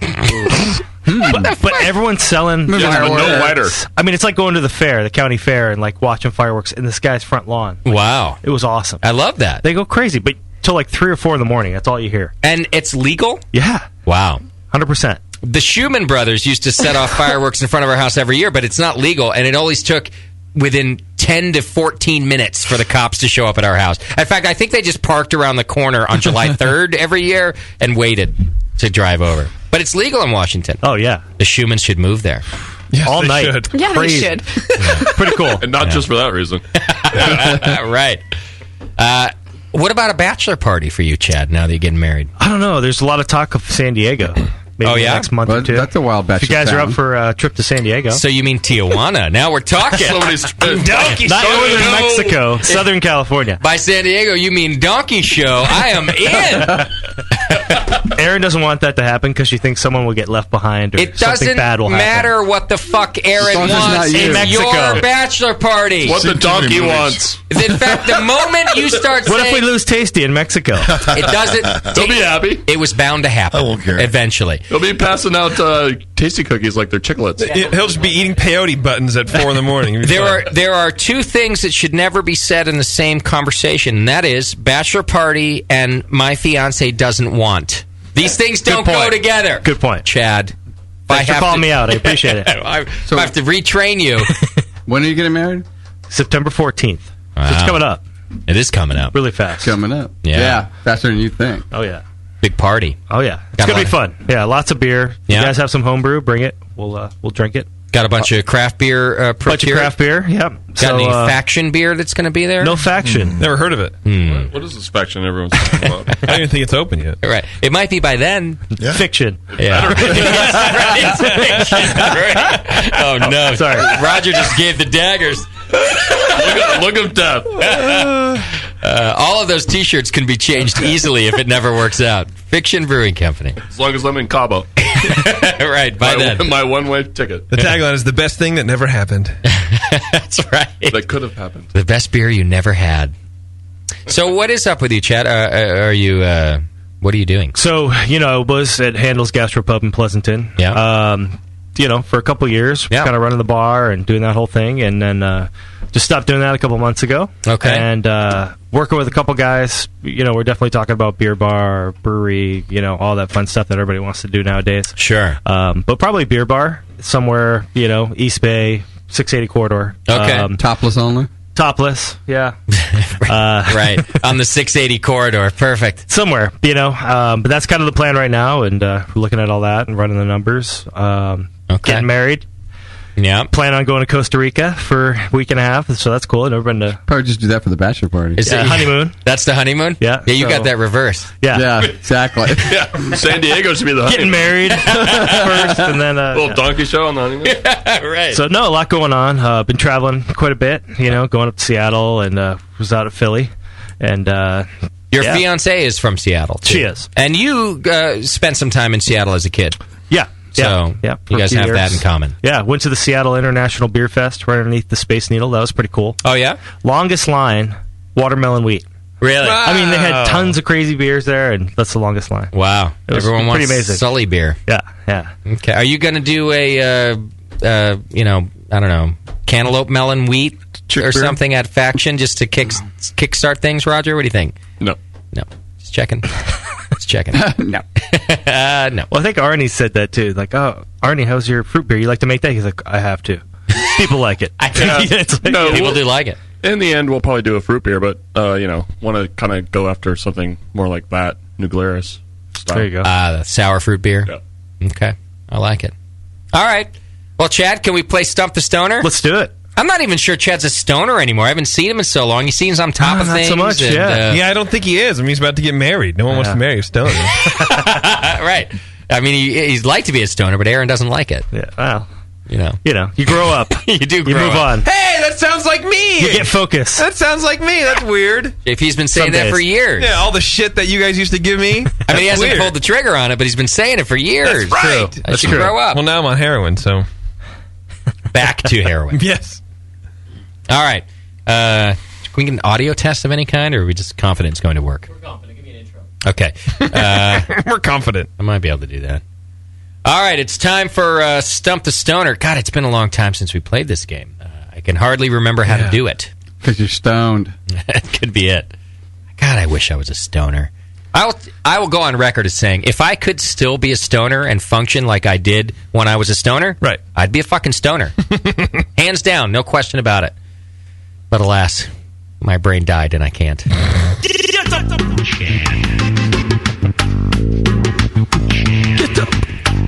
Hey, listen, don't name your kid Chad. You understand what you do when you name your kid Chad? His likelihood of being a pot addict increases tenfold. You line me up 100 Chads, 87 of them are going to be stoners. Chad, please. And now, it's time for Stump the Stoner. You guys remember how to play? I think so. Probably not. Give us the rundown for the listeners at home. I asked Chad 9 questions, and we're going to play the question, and we'll pause it, and we'll all guess, did he know the answer? Got it. So will Chad know the answer? Are we supposed to have listeners playing along or something? We have in the past. It's too late now. They've all gone to sleep. We'll just play in here. They're out smoking another bowl. We'll give the prize to somebody. All right, so we'll all just vote here. We'll do an in-house competition, see if Chad knows the answers. What's the first question? Betsy Ross used hemp to create what? Does Chad know the answer? Do you know the answer? I don't know the answer. I know the name. Oh, please. Doc knows the answer? What is it, Doc? The flag. Yeah, first American flag. Oh. Made out of hemp. Chad doesn't fucking know that. No way. I'm going with yes. You can say, all right, Roger's a yes. Why am I I hate keeping score. Somebody keep score. I'm working the board, so somebody else. JP's keeping score. I can keep score. All right, Roger says... What are we doing? Roger says he knows the answer. I'm assuming that he's not going to answer it right now, right? No, I think... It's already been recorded. It's already been recorded. So did he know the answer to that when I asked him? I see, Roger. Now I see where you're going. Roger's like, Is he that stoned? I think he knows it. I think he just heard it. All right. I think the answer's been out there. Well, still, Roger says he knows it. All right. I say he doesn't know it. JP, get out of the chat room. You don't need to be I'm in not there. in the chat room, as a matter of fact. I'm fucking my Twitter game. I think he. Now, I want you to does write not down that know I said he doesn't know it. JP also says he doesn't know it. I say he did I don't even know know. what's Yes, he happening does. right now. He Okay. knew that. Chad knows that. He was paying attention. In What else is Betsy Ross known for? As Right. I mean, really? Cherry pie? I don't know. What else is she? What was her deal? Great head. Great head. Okay. Could have been. But are we betting money on this? I mean, can we make I money? didn't know much of her. Side bet. How many people? Yeah, he knew. He knows. All right. Bevo? I didn't hear the question, so I know this isn't relevant, but Terrence just texted me and said that he just caught Tommy's blanket on fire while Tommy was in it. That's not good. Wow. Winner. Parent of the year. What was he doing? I didn't hear the question, so The question- I'm just going to say Chad didn't know it, because Okay. let's be honest.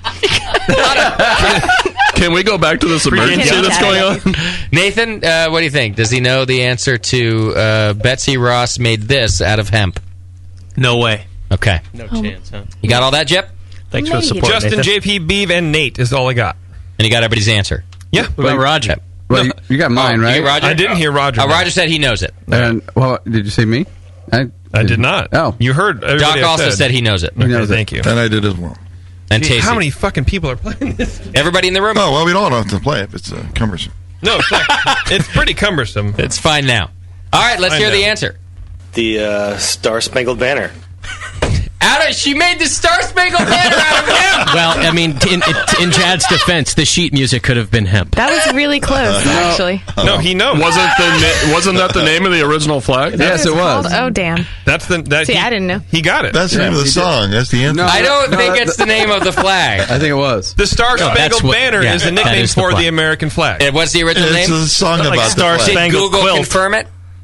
Let's go to. Let's see if Justin knows what the Spangled Banner is. I pledge of allegiance. No, that's not it. Oh. That's the Pledge of Allegiance.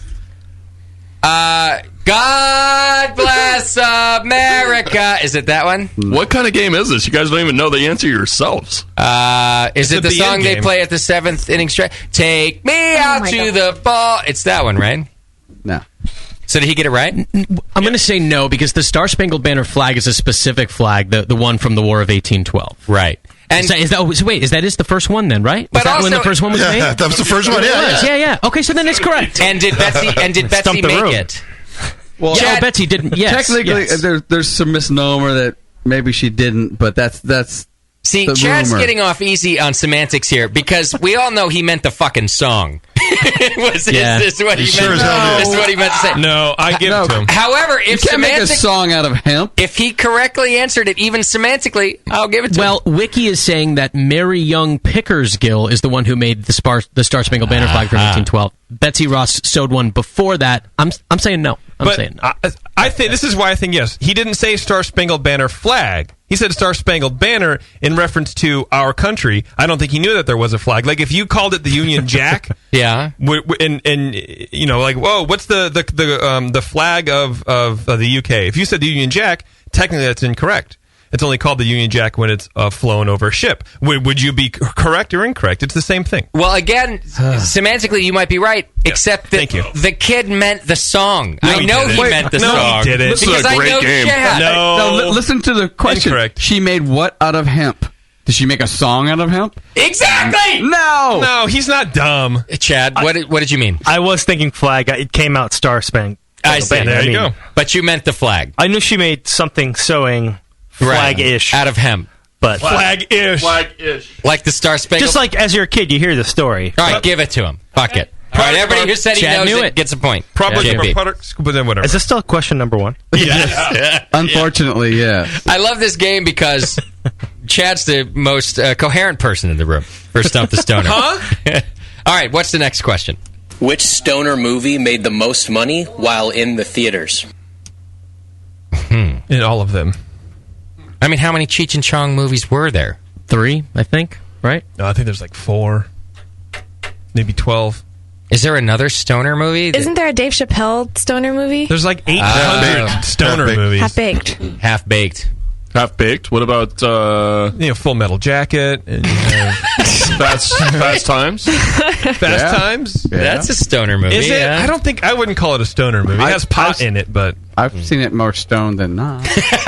That's a good point. There were point. 13 Cheech and Chong movies, unbelievably. Wow. I see. But we're only talking about a single movie, But we're not talking about the franchise. right? The single movie that... yes. And in the theaters. No cult following DVD stuff. When it was in the theaters. Yeah. I'm going to say no. I'm going to kick this one off. I'm going to say he doesn't know that. What about Betamax? Is Betamax? JP says no. Because there's too many of them. I mean, we can't even think of 4 in Yeah. this whole room right now. Yeah. I agree. I'm with JP. I say he doesn't know it. By a large margin, it's Pineapple Express. You guys remember that flick from 2008? Oh, yeah. That's the movie? Made $90 million or $85 million at the box office. It's one of the worst movies I've ever seen in my life. Consider that a stoner movie. I was what? thinking, I couldn't remember the name of it, but it was. He definitely didn't get Pineapple Express, so no. No. You shouldn't tell us the answers because they help, I think, with the Yeah. guessing. Doc, you say no? No. All right. Tasty, what do you say? No. Roger? Chad, what do you say? I'm looking at Chad's big ass smile. I'm going to go with yes. He knows. He knows. All right, Roger's going yes. Nathan? Nope. He says no. And No. Beef. All right, everybody says no except for Roger. And if I don't tell you the answer, the reveal isn't as fun. I see. That's fine. Well, tell us after. Give us the answer now. In the theaters. Boy. Pineapple Express. Wow. The man is a real stoner. Wow. Did you feed him that answer? The movie made $90 million. A lot of people saw it. Right. And it's not that crazy. I And it's swear I'm only a not few years texting old. right now. Am I the only one who thought it was a terrible piece of shit? No, it was awful, but I a lot never of people saw it. because I knew it was going to be a terrible piece of shit. But a lot of people have a high tolerance for crap. That's true. I couldn't finish it.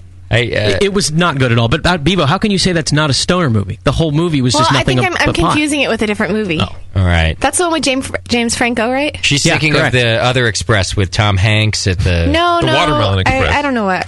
Yeah, I don't know. Seth Maybe it Rogen, was. James Franco. Midnight Express? Yeah, whatever it is. It's like a Christmas Yeah, I don't kids know. movie. I don't care. She's like, that one was that a was stoner Polar movie. Express. The Polar Express. I love that movie. Can you imagine Midnight Express? Midnight Express is a little different. Yeah. Beaver's like, I'm pretty sure the Polar Express is about stoners. That's just one you want to get stoned and watch. I may or may not own the Polar Express. All right. That's a terrible movie, too. That is a fantastic. Well, Roger got some points there. In fact, he must be in the lead. Yeah, that's absolutely correct. He's the only one that guessed it right. Yeah. Yay. Wow, Chad. No one is stoner movies. On fire. All right, what else we got? I wouldn't go that far. Streaking. Roar is the world's leading bong manufacturer. In which country are they located? What's the company name? Roar. R-O-O-R. Roar. I've never heard of those. I have. It's been so long since I bought a bong. Whatever happened to graphics? Yeah. This is how old we are. We're like, graphics is cool, and they have a skull on their logo. You get a free sticker with your plastic bong. Now it's all glass. I could never afford a graphics bong. I was They're expensive. I would go to the bong store and look at them, and then go home and try to make it out of a fucking pretzel and a pineapple and PVC pipe. Yeah, exactly. I could never afford the graphics. Then really, ultimately, all you did is you take the roll of aluminum foil, make a pipe, and steal the screen from the fucking sink, and there you go. Done. Yeah, watching Saturday Night Live reruns. That's what I've read. I don't know. Yeah. So Roar. Yeah. So does Chad know what country they are manufactured in? Well, based on the performance so far, yes, you must know. Yes, is your final answer. Like, can we interrogate the witness at all? No. When's the last time you bought a bong, Chad? Years. Okay, so When's the last he time might you not looked and know Roar fondled a either. bong? But he's a good guesser. When's the last time you went to one of those like 420 conferences or whatever the fuck they are? Like, A couple of years ago. Out of the Cow Pal. Okay, so you've at least he's seen the I manufacturer. think, fondled a bong. Plus, is it how many pot countries are there to choose from? So it's kind of a narrowed down. Do you read High Times magazine? Well, it may be a pot country. What if it's a manufacturing country? Yes. If that's what I'm thinking. It's where they're made or where Could they're be Germany. located. It's where they're I was made. thinking like Indonesia. or Well, something. I guess I don't know. Yeah, I guess it doesn't matter China. necessarily. You're saying it's where they're Taiwan. manufactured. Yeah, Indonesia. I'm going to say yes. I'm going to take a gamble. I'm going to go with no. Shit, this game's tough. Well, now I have to go with yes. Well, he's got to guess a country, right? He's going to guess a country. So. Right. Well, he might just say another inanimate object like he did with the Star Spangled Banner. He may say New York City. Yeah. The moon? Yeah. He might say, milk. That was I didn't. Oh, well, I'll give him the, okay. All right. Tasty, what do you say? I'm saying yes. Yes. I'm saying he knows. Yeah. All right. Tasty's saying yes. Nathan? Yes. Nathan says yes. Beavis? No. I'm just going to stick with no this whole game. Doc? Yes. Doc says yes. All right. Let's hear it. Roars are made in Germany, just so you guys know. Okay. Holland? Oh, fuck you, Chad. That's close, though. Roger's killing it. Roger's 3. Bevo has her first point of the evening. Okay. Woot. All right, next question. In the opening scene of Super Troopers, the kid in the back seat ate 2 bags of drugs. One was full of pot. What was in the other? He knows it. And there's a couple reasons why he knows it. Schumann, being the delightful human being that he is, made us watch the same things over and over and over again, whether it be South Park or fucking Super Troopers. Have you seen this? Have you seen this scene? Yeah, I watched it. Check this out. Yeah. No, I just said I watched it. Yeah. But check you. it out. Yeah. No, but I watched it. But it was funny, right? Yeah, it was good. No, I laughed at it. No, check it out. So look at it again. Yeah. Plus, there's only a certain amount of drugs that are funny in a scene like that. So even if he doesn't remember the scene, I think logically, as a person who's done drugs before, there's only a couple funny drugs. Well, and how many can you really eat? Yeah, bag full of barbiturates, probably not a good idea. Well, what's on the list of drugs that you would guess? Mushrooms.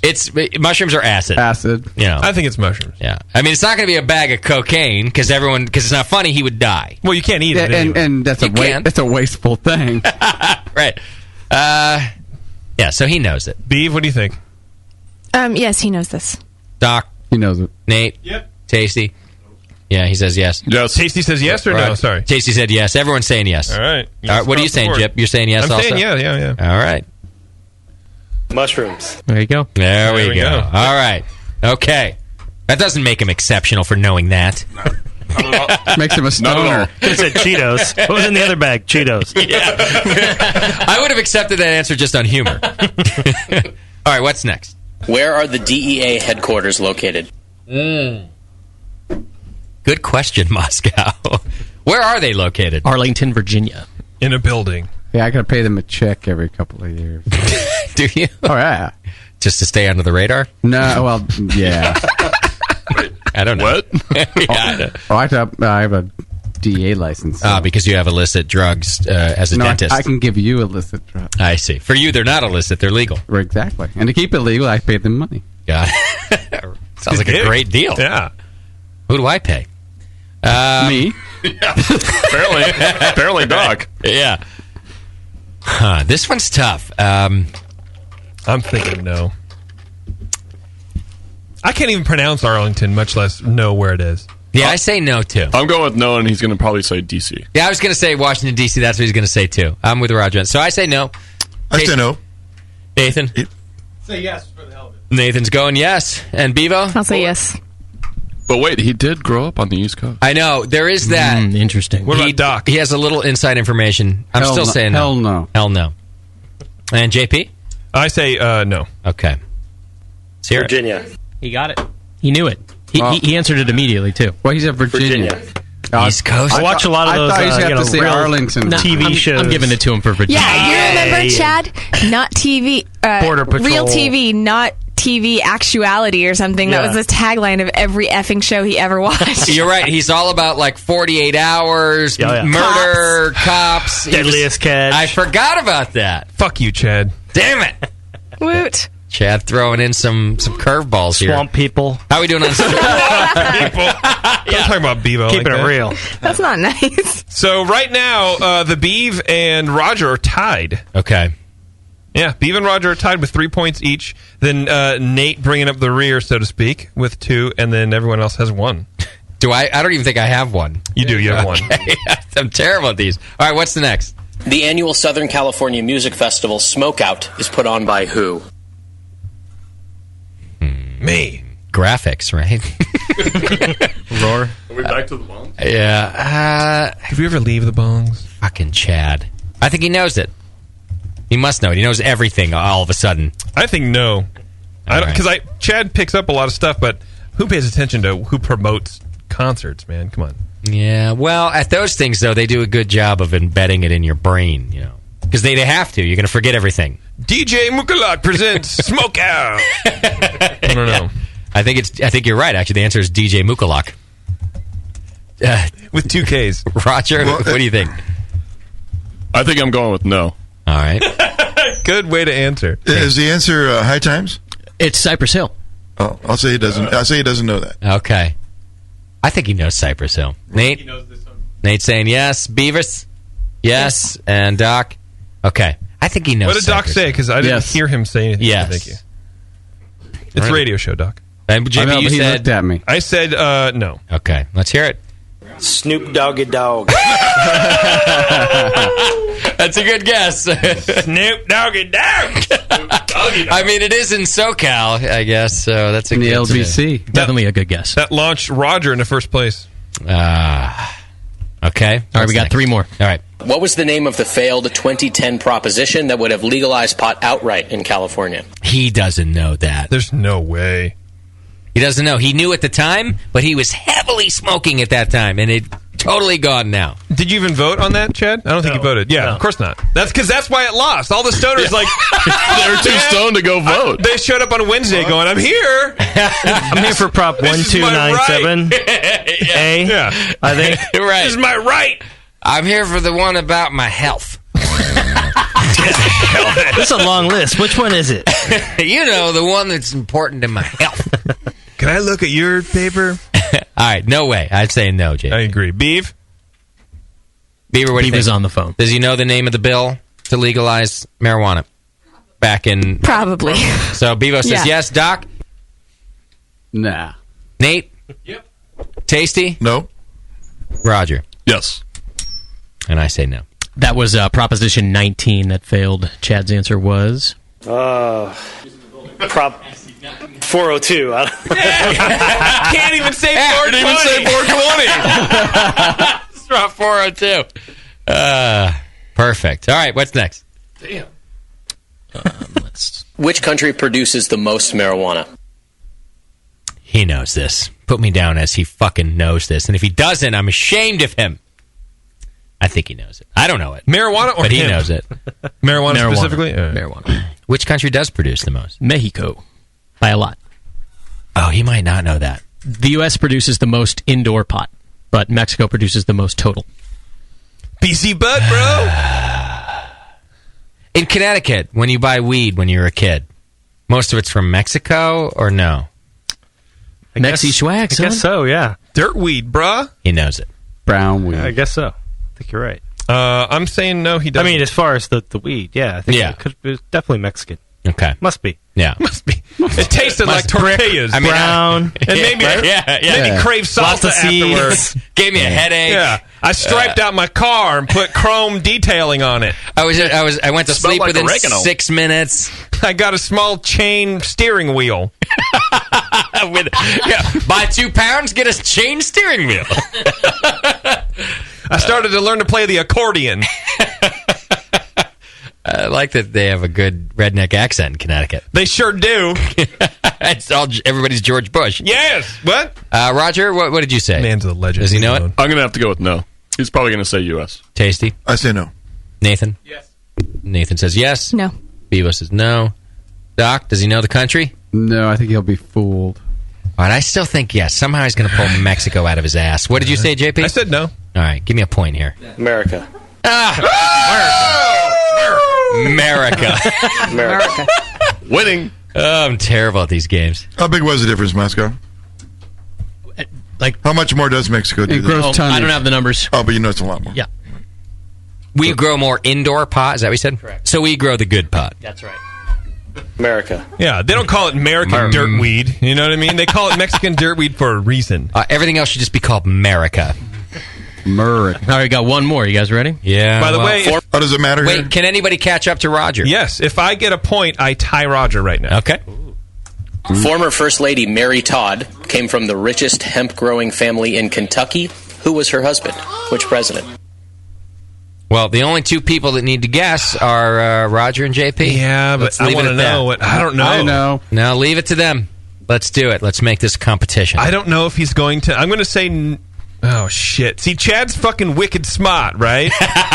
So I think he might know it. Right. And I don't want to look at him because I don't want to get any visual swaying one way or the other. Oh, you can do that. That's all right. Yeah, but I don't want to. I want to see if I can. That's okay. I am. I'm trying to. I'm winning this thing, man. Does he know it? I'm going to go with You don't have to be that no. smart to know it. All right, Roger's saying he doesn't know it. I'm good. Well, shit. I have to say. You have to say the opposite to play the game. Yeah, so I just won this game. Thanks. Fuck. What do I win, by the way? Because if you say no, you lose. If you say yes, you potentially tie. Well, yeah, I guess Well, I they have get to. them a runoff question. So, Yeah, I mean, we don't have it. We'll make it up. Yeah, we'll make it up. We're so great at that every time. do you want to just go around just to see, just for shits and giggles, who Are thinks he you, knows well, you it? have to give your final answer. Well, it's got to be yes, right? Yeah. That's the way the game. It's the only way to play the game. There's no way he knows this one. Come on. If he does, the kid's a savant, right? Perhaps. He's like a stoner savant. I don't think he really knows it either, but but you're right. I'm forced into saying yes. Well, what do you think the answer is going to be? Really? You think that he would be really smart if he knew this? No, I feel like he's like a stoner savant where he knows random things very well. Well, it's probably know a lot about a little. Who's the wife? Yeah. Washington's wife? No, Mary Todd is Abe Lincoln's wife. Lincoln's wife. She was crazy. She was. I just watched Lincoln last night. It's a good movie. Is it good? Yeah, I like it. How many times did you fall asleep? None. Really? None times. Was that the one where he was killing vampires? So you've been awake the whole No, time? I watched that one too. That one I stayed awake even more. I liked it. Anyway. So if Chad does not know this, Roger's the winner. Is that correct? Yeah. I'm a winner anyway. Yeah. All right, here we go. George Washington. Roger's the winner. Roger, and I named the president that he was going to name. Chad. Sorry. I'd like to thank so many people. Did I let you down? You let me down. Now, if I voted first, I would have tied. I thought you were smarter than that. Where? I didn't think you knew it. But you sat there deliberating when Roger, he stepped up to the plate and went for it. Fuck Roger and fuck Chad. Wow. Angry. Well, Chad, it's good to have you back. Yeah, good to be here. Well, we're going to have to come up with a new game for the kid. It's going to be called, like, Random Things Chad Knows. You know? Or not. Yeah. And it turns out there's no Or questions. not. That's a perfect name. Random Thing Chad Knows. Or does Roger thinks he knows this? That's what... Right. Roger's good at this. Not only did I say he wouldn't know it, but I named the president that he was going to name. Yeah, you did. Wow. So what does that tell you about that's Roger? Double Thinks like a wiener for me. stoner.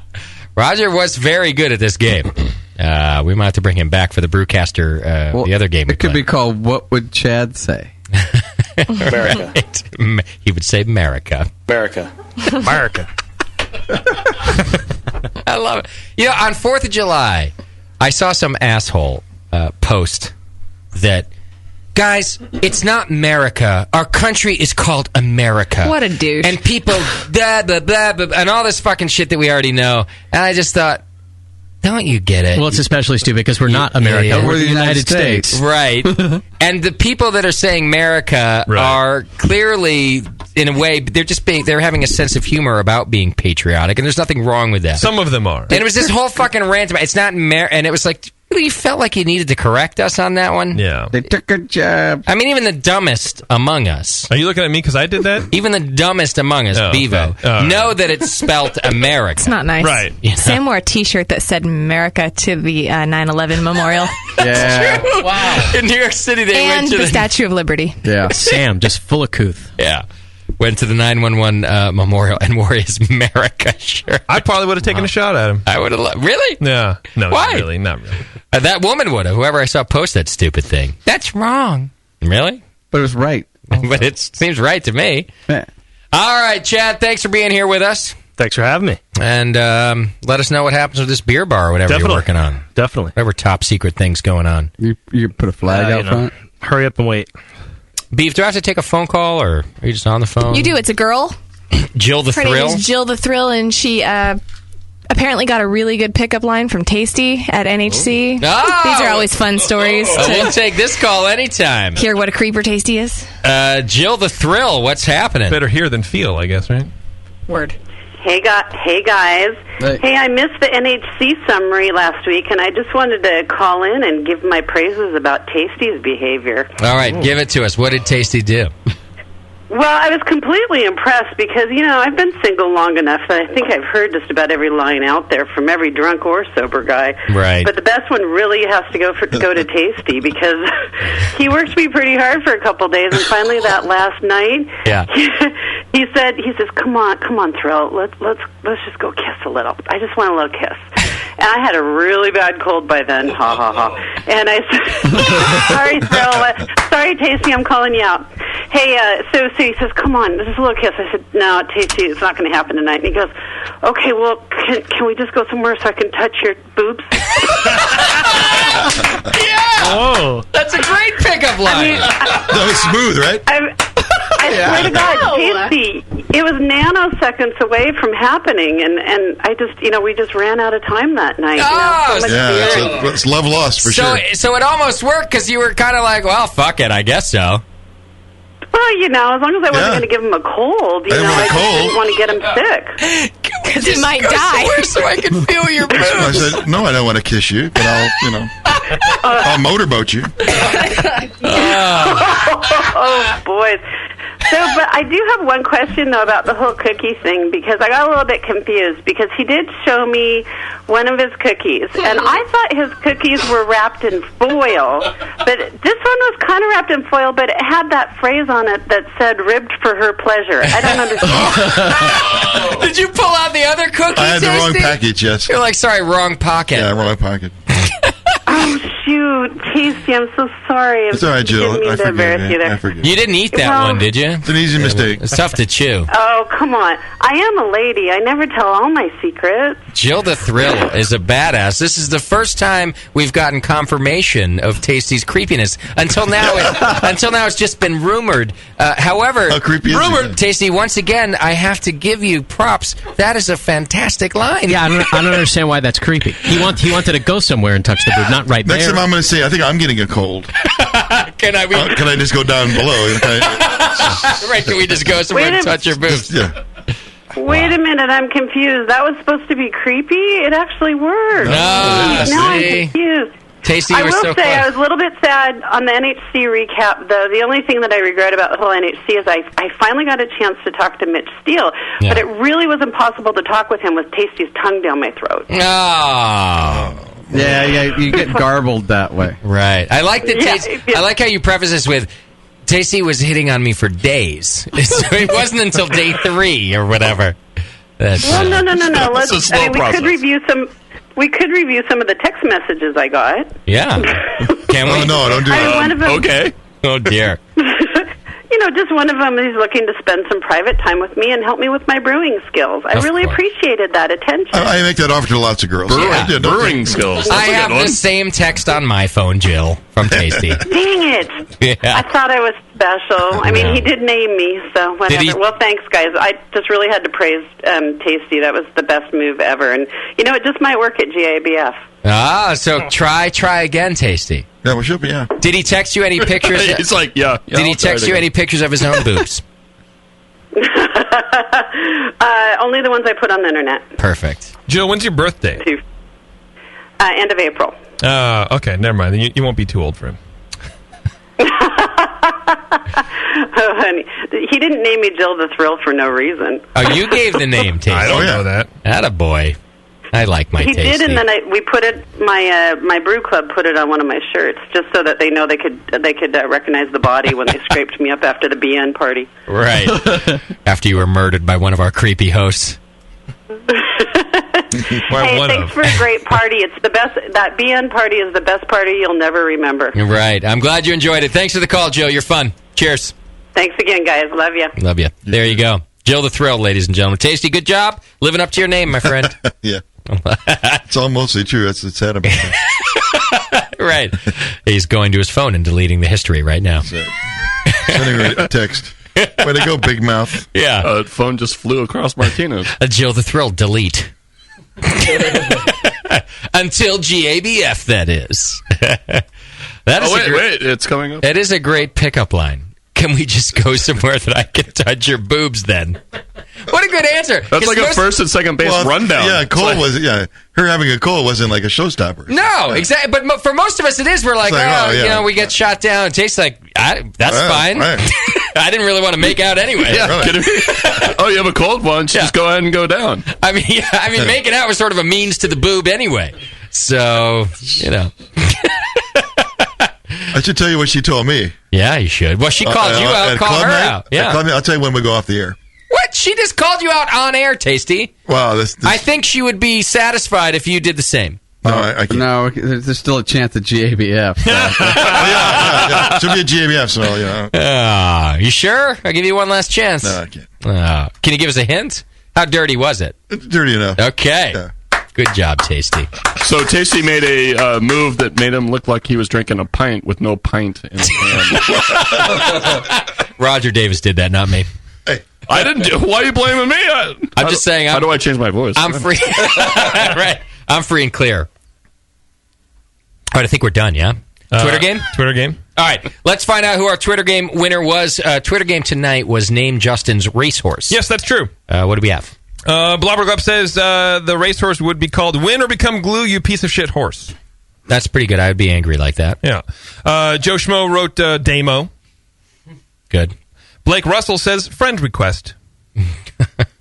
I like it. I don't know why, but I like it. Matthew McGee writes, it's easier to see down Bevo's shirt from up here. That's a good name. Let's see. No, she's wearing a tight shirt today that you can't see down. What a bit. Ian Hay writes, hop along Crossley. And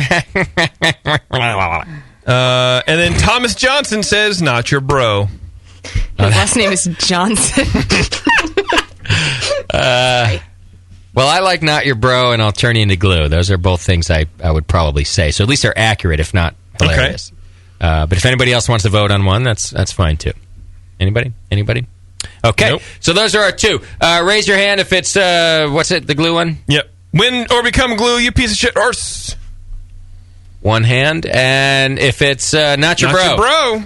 That's everybody else. That's our Twitter game winner for tonight. Send JP an email, jp@thebrewingnetwork.com. He will send you a prize quickly, I'm sure it'll happen. I always send it quickly. They go out very fastly. Of course they do. All right. Mosky, are we done here? America. Good. Next week, Brendan Moylan from Moylan's. You know, all our years in the Bay Area, we've never had somebody from Moylan's on the program. Denise was their brewer for a long time, and she's a friend, too, but our schedules never worked out.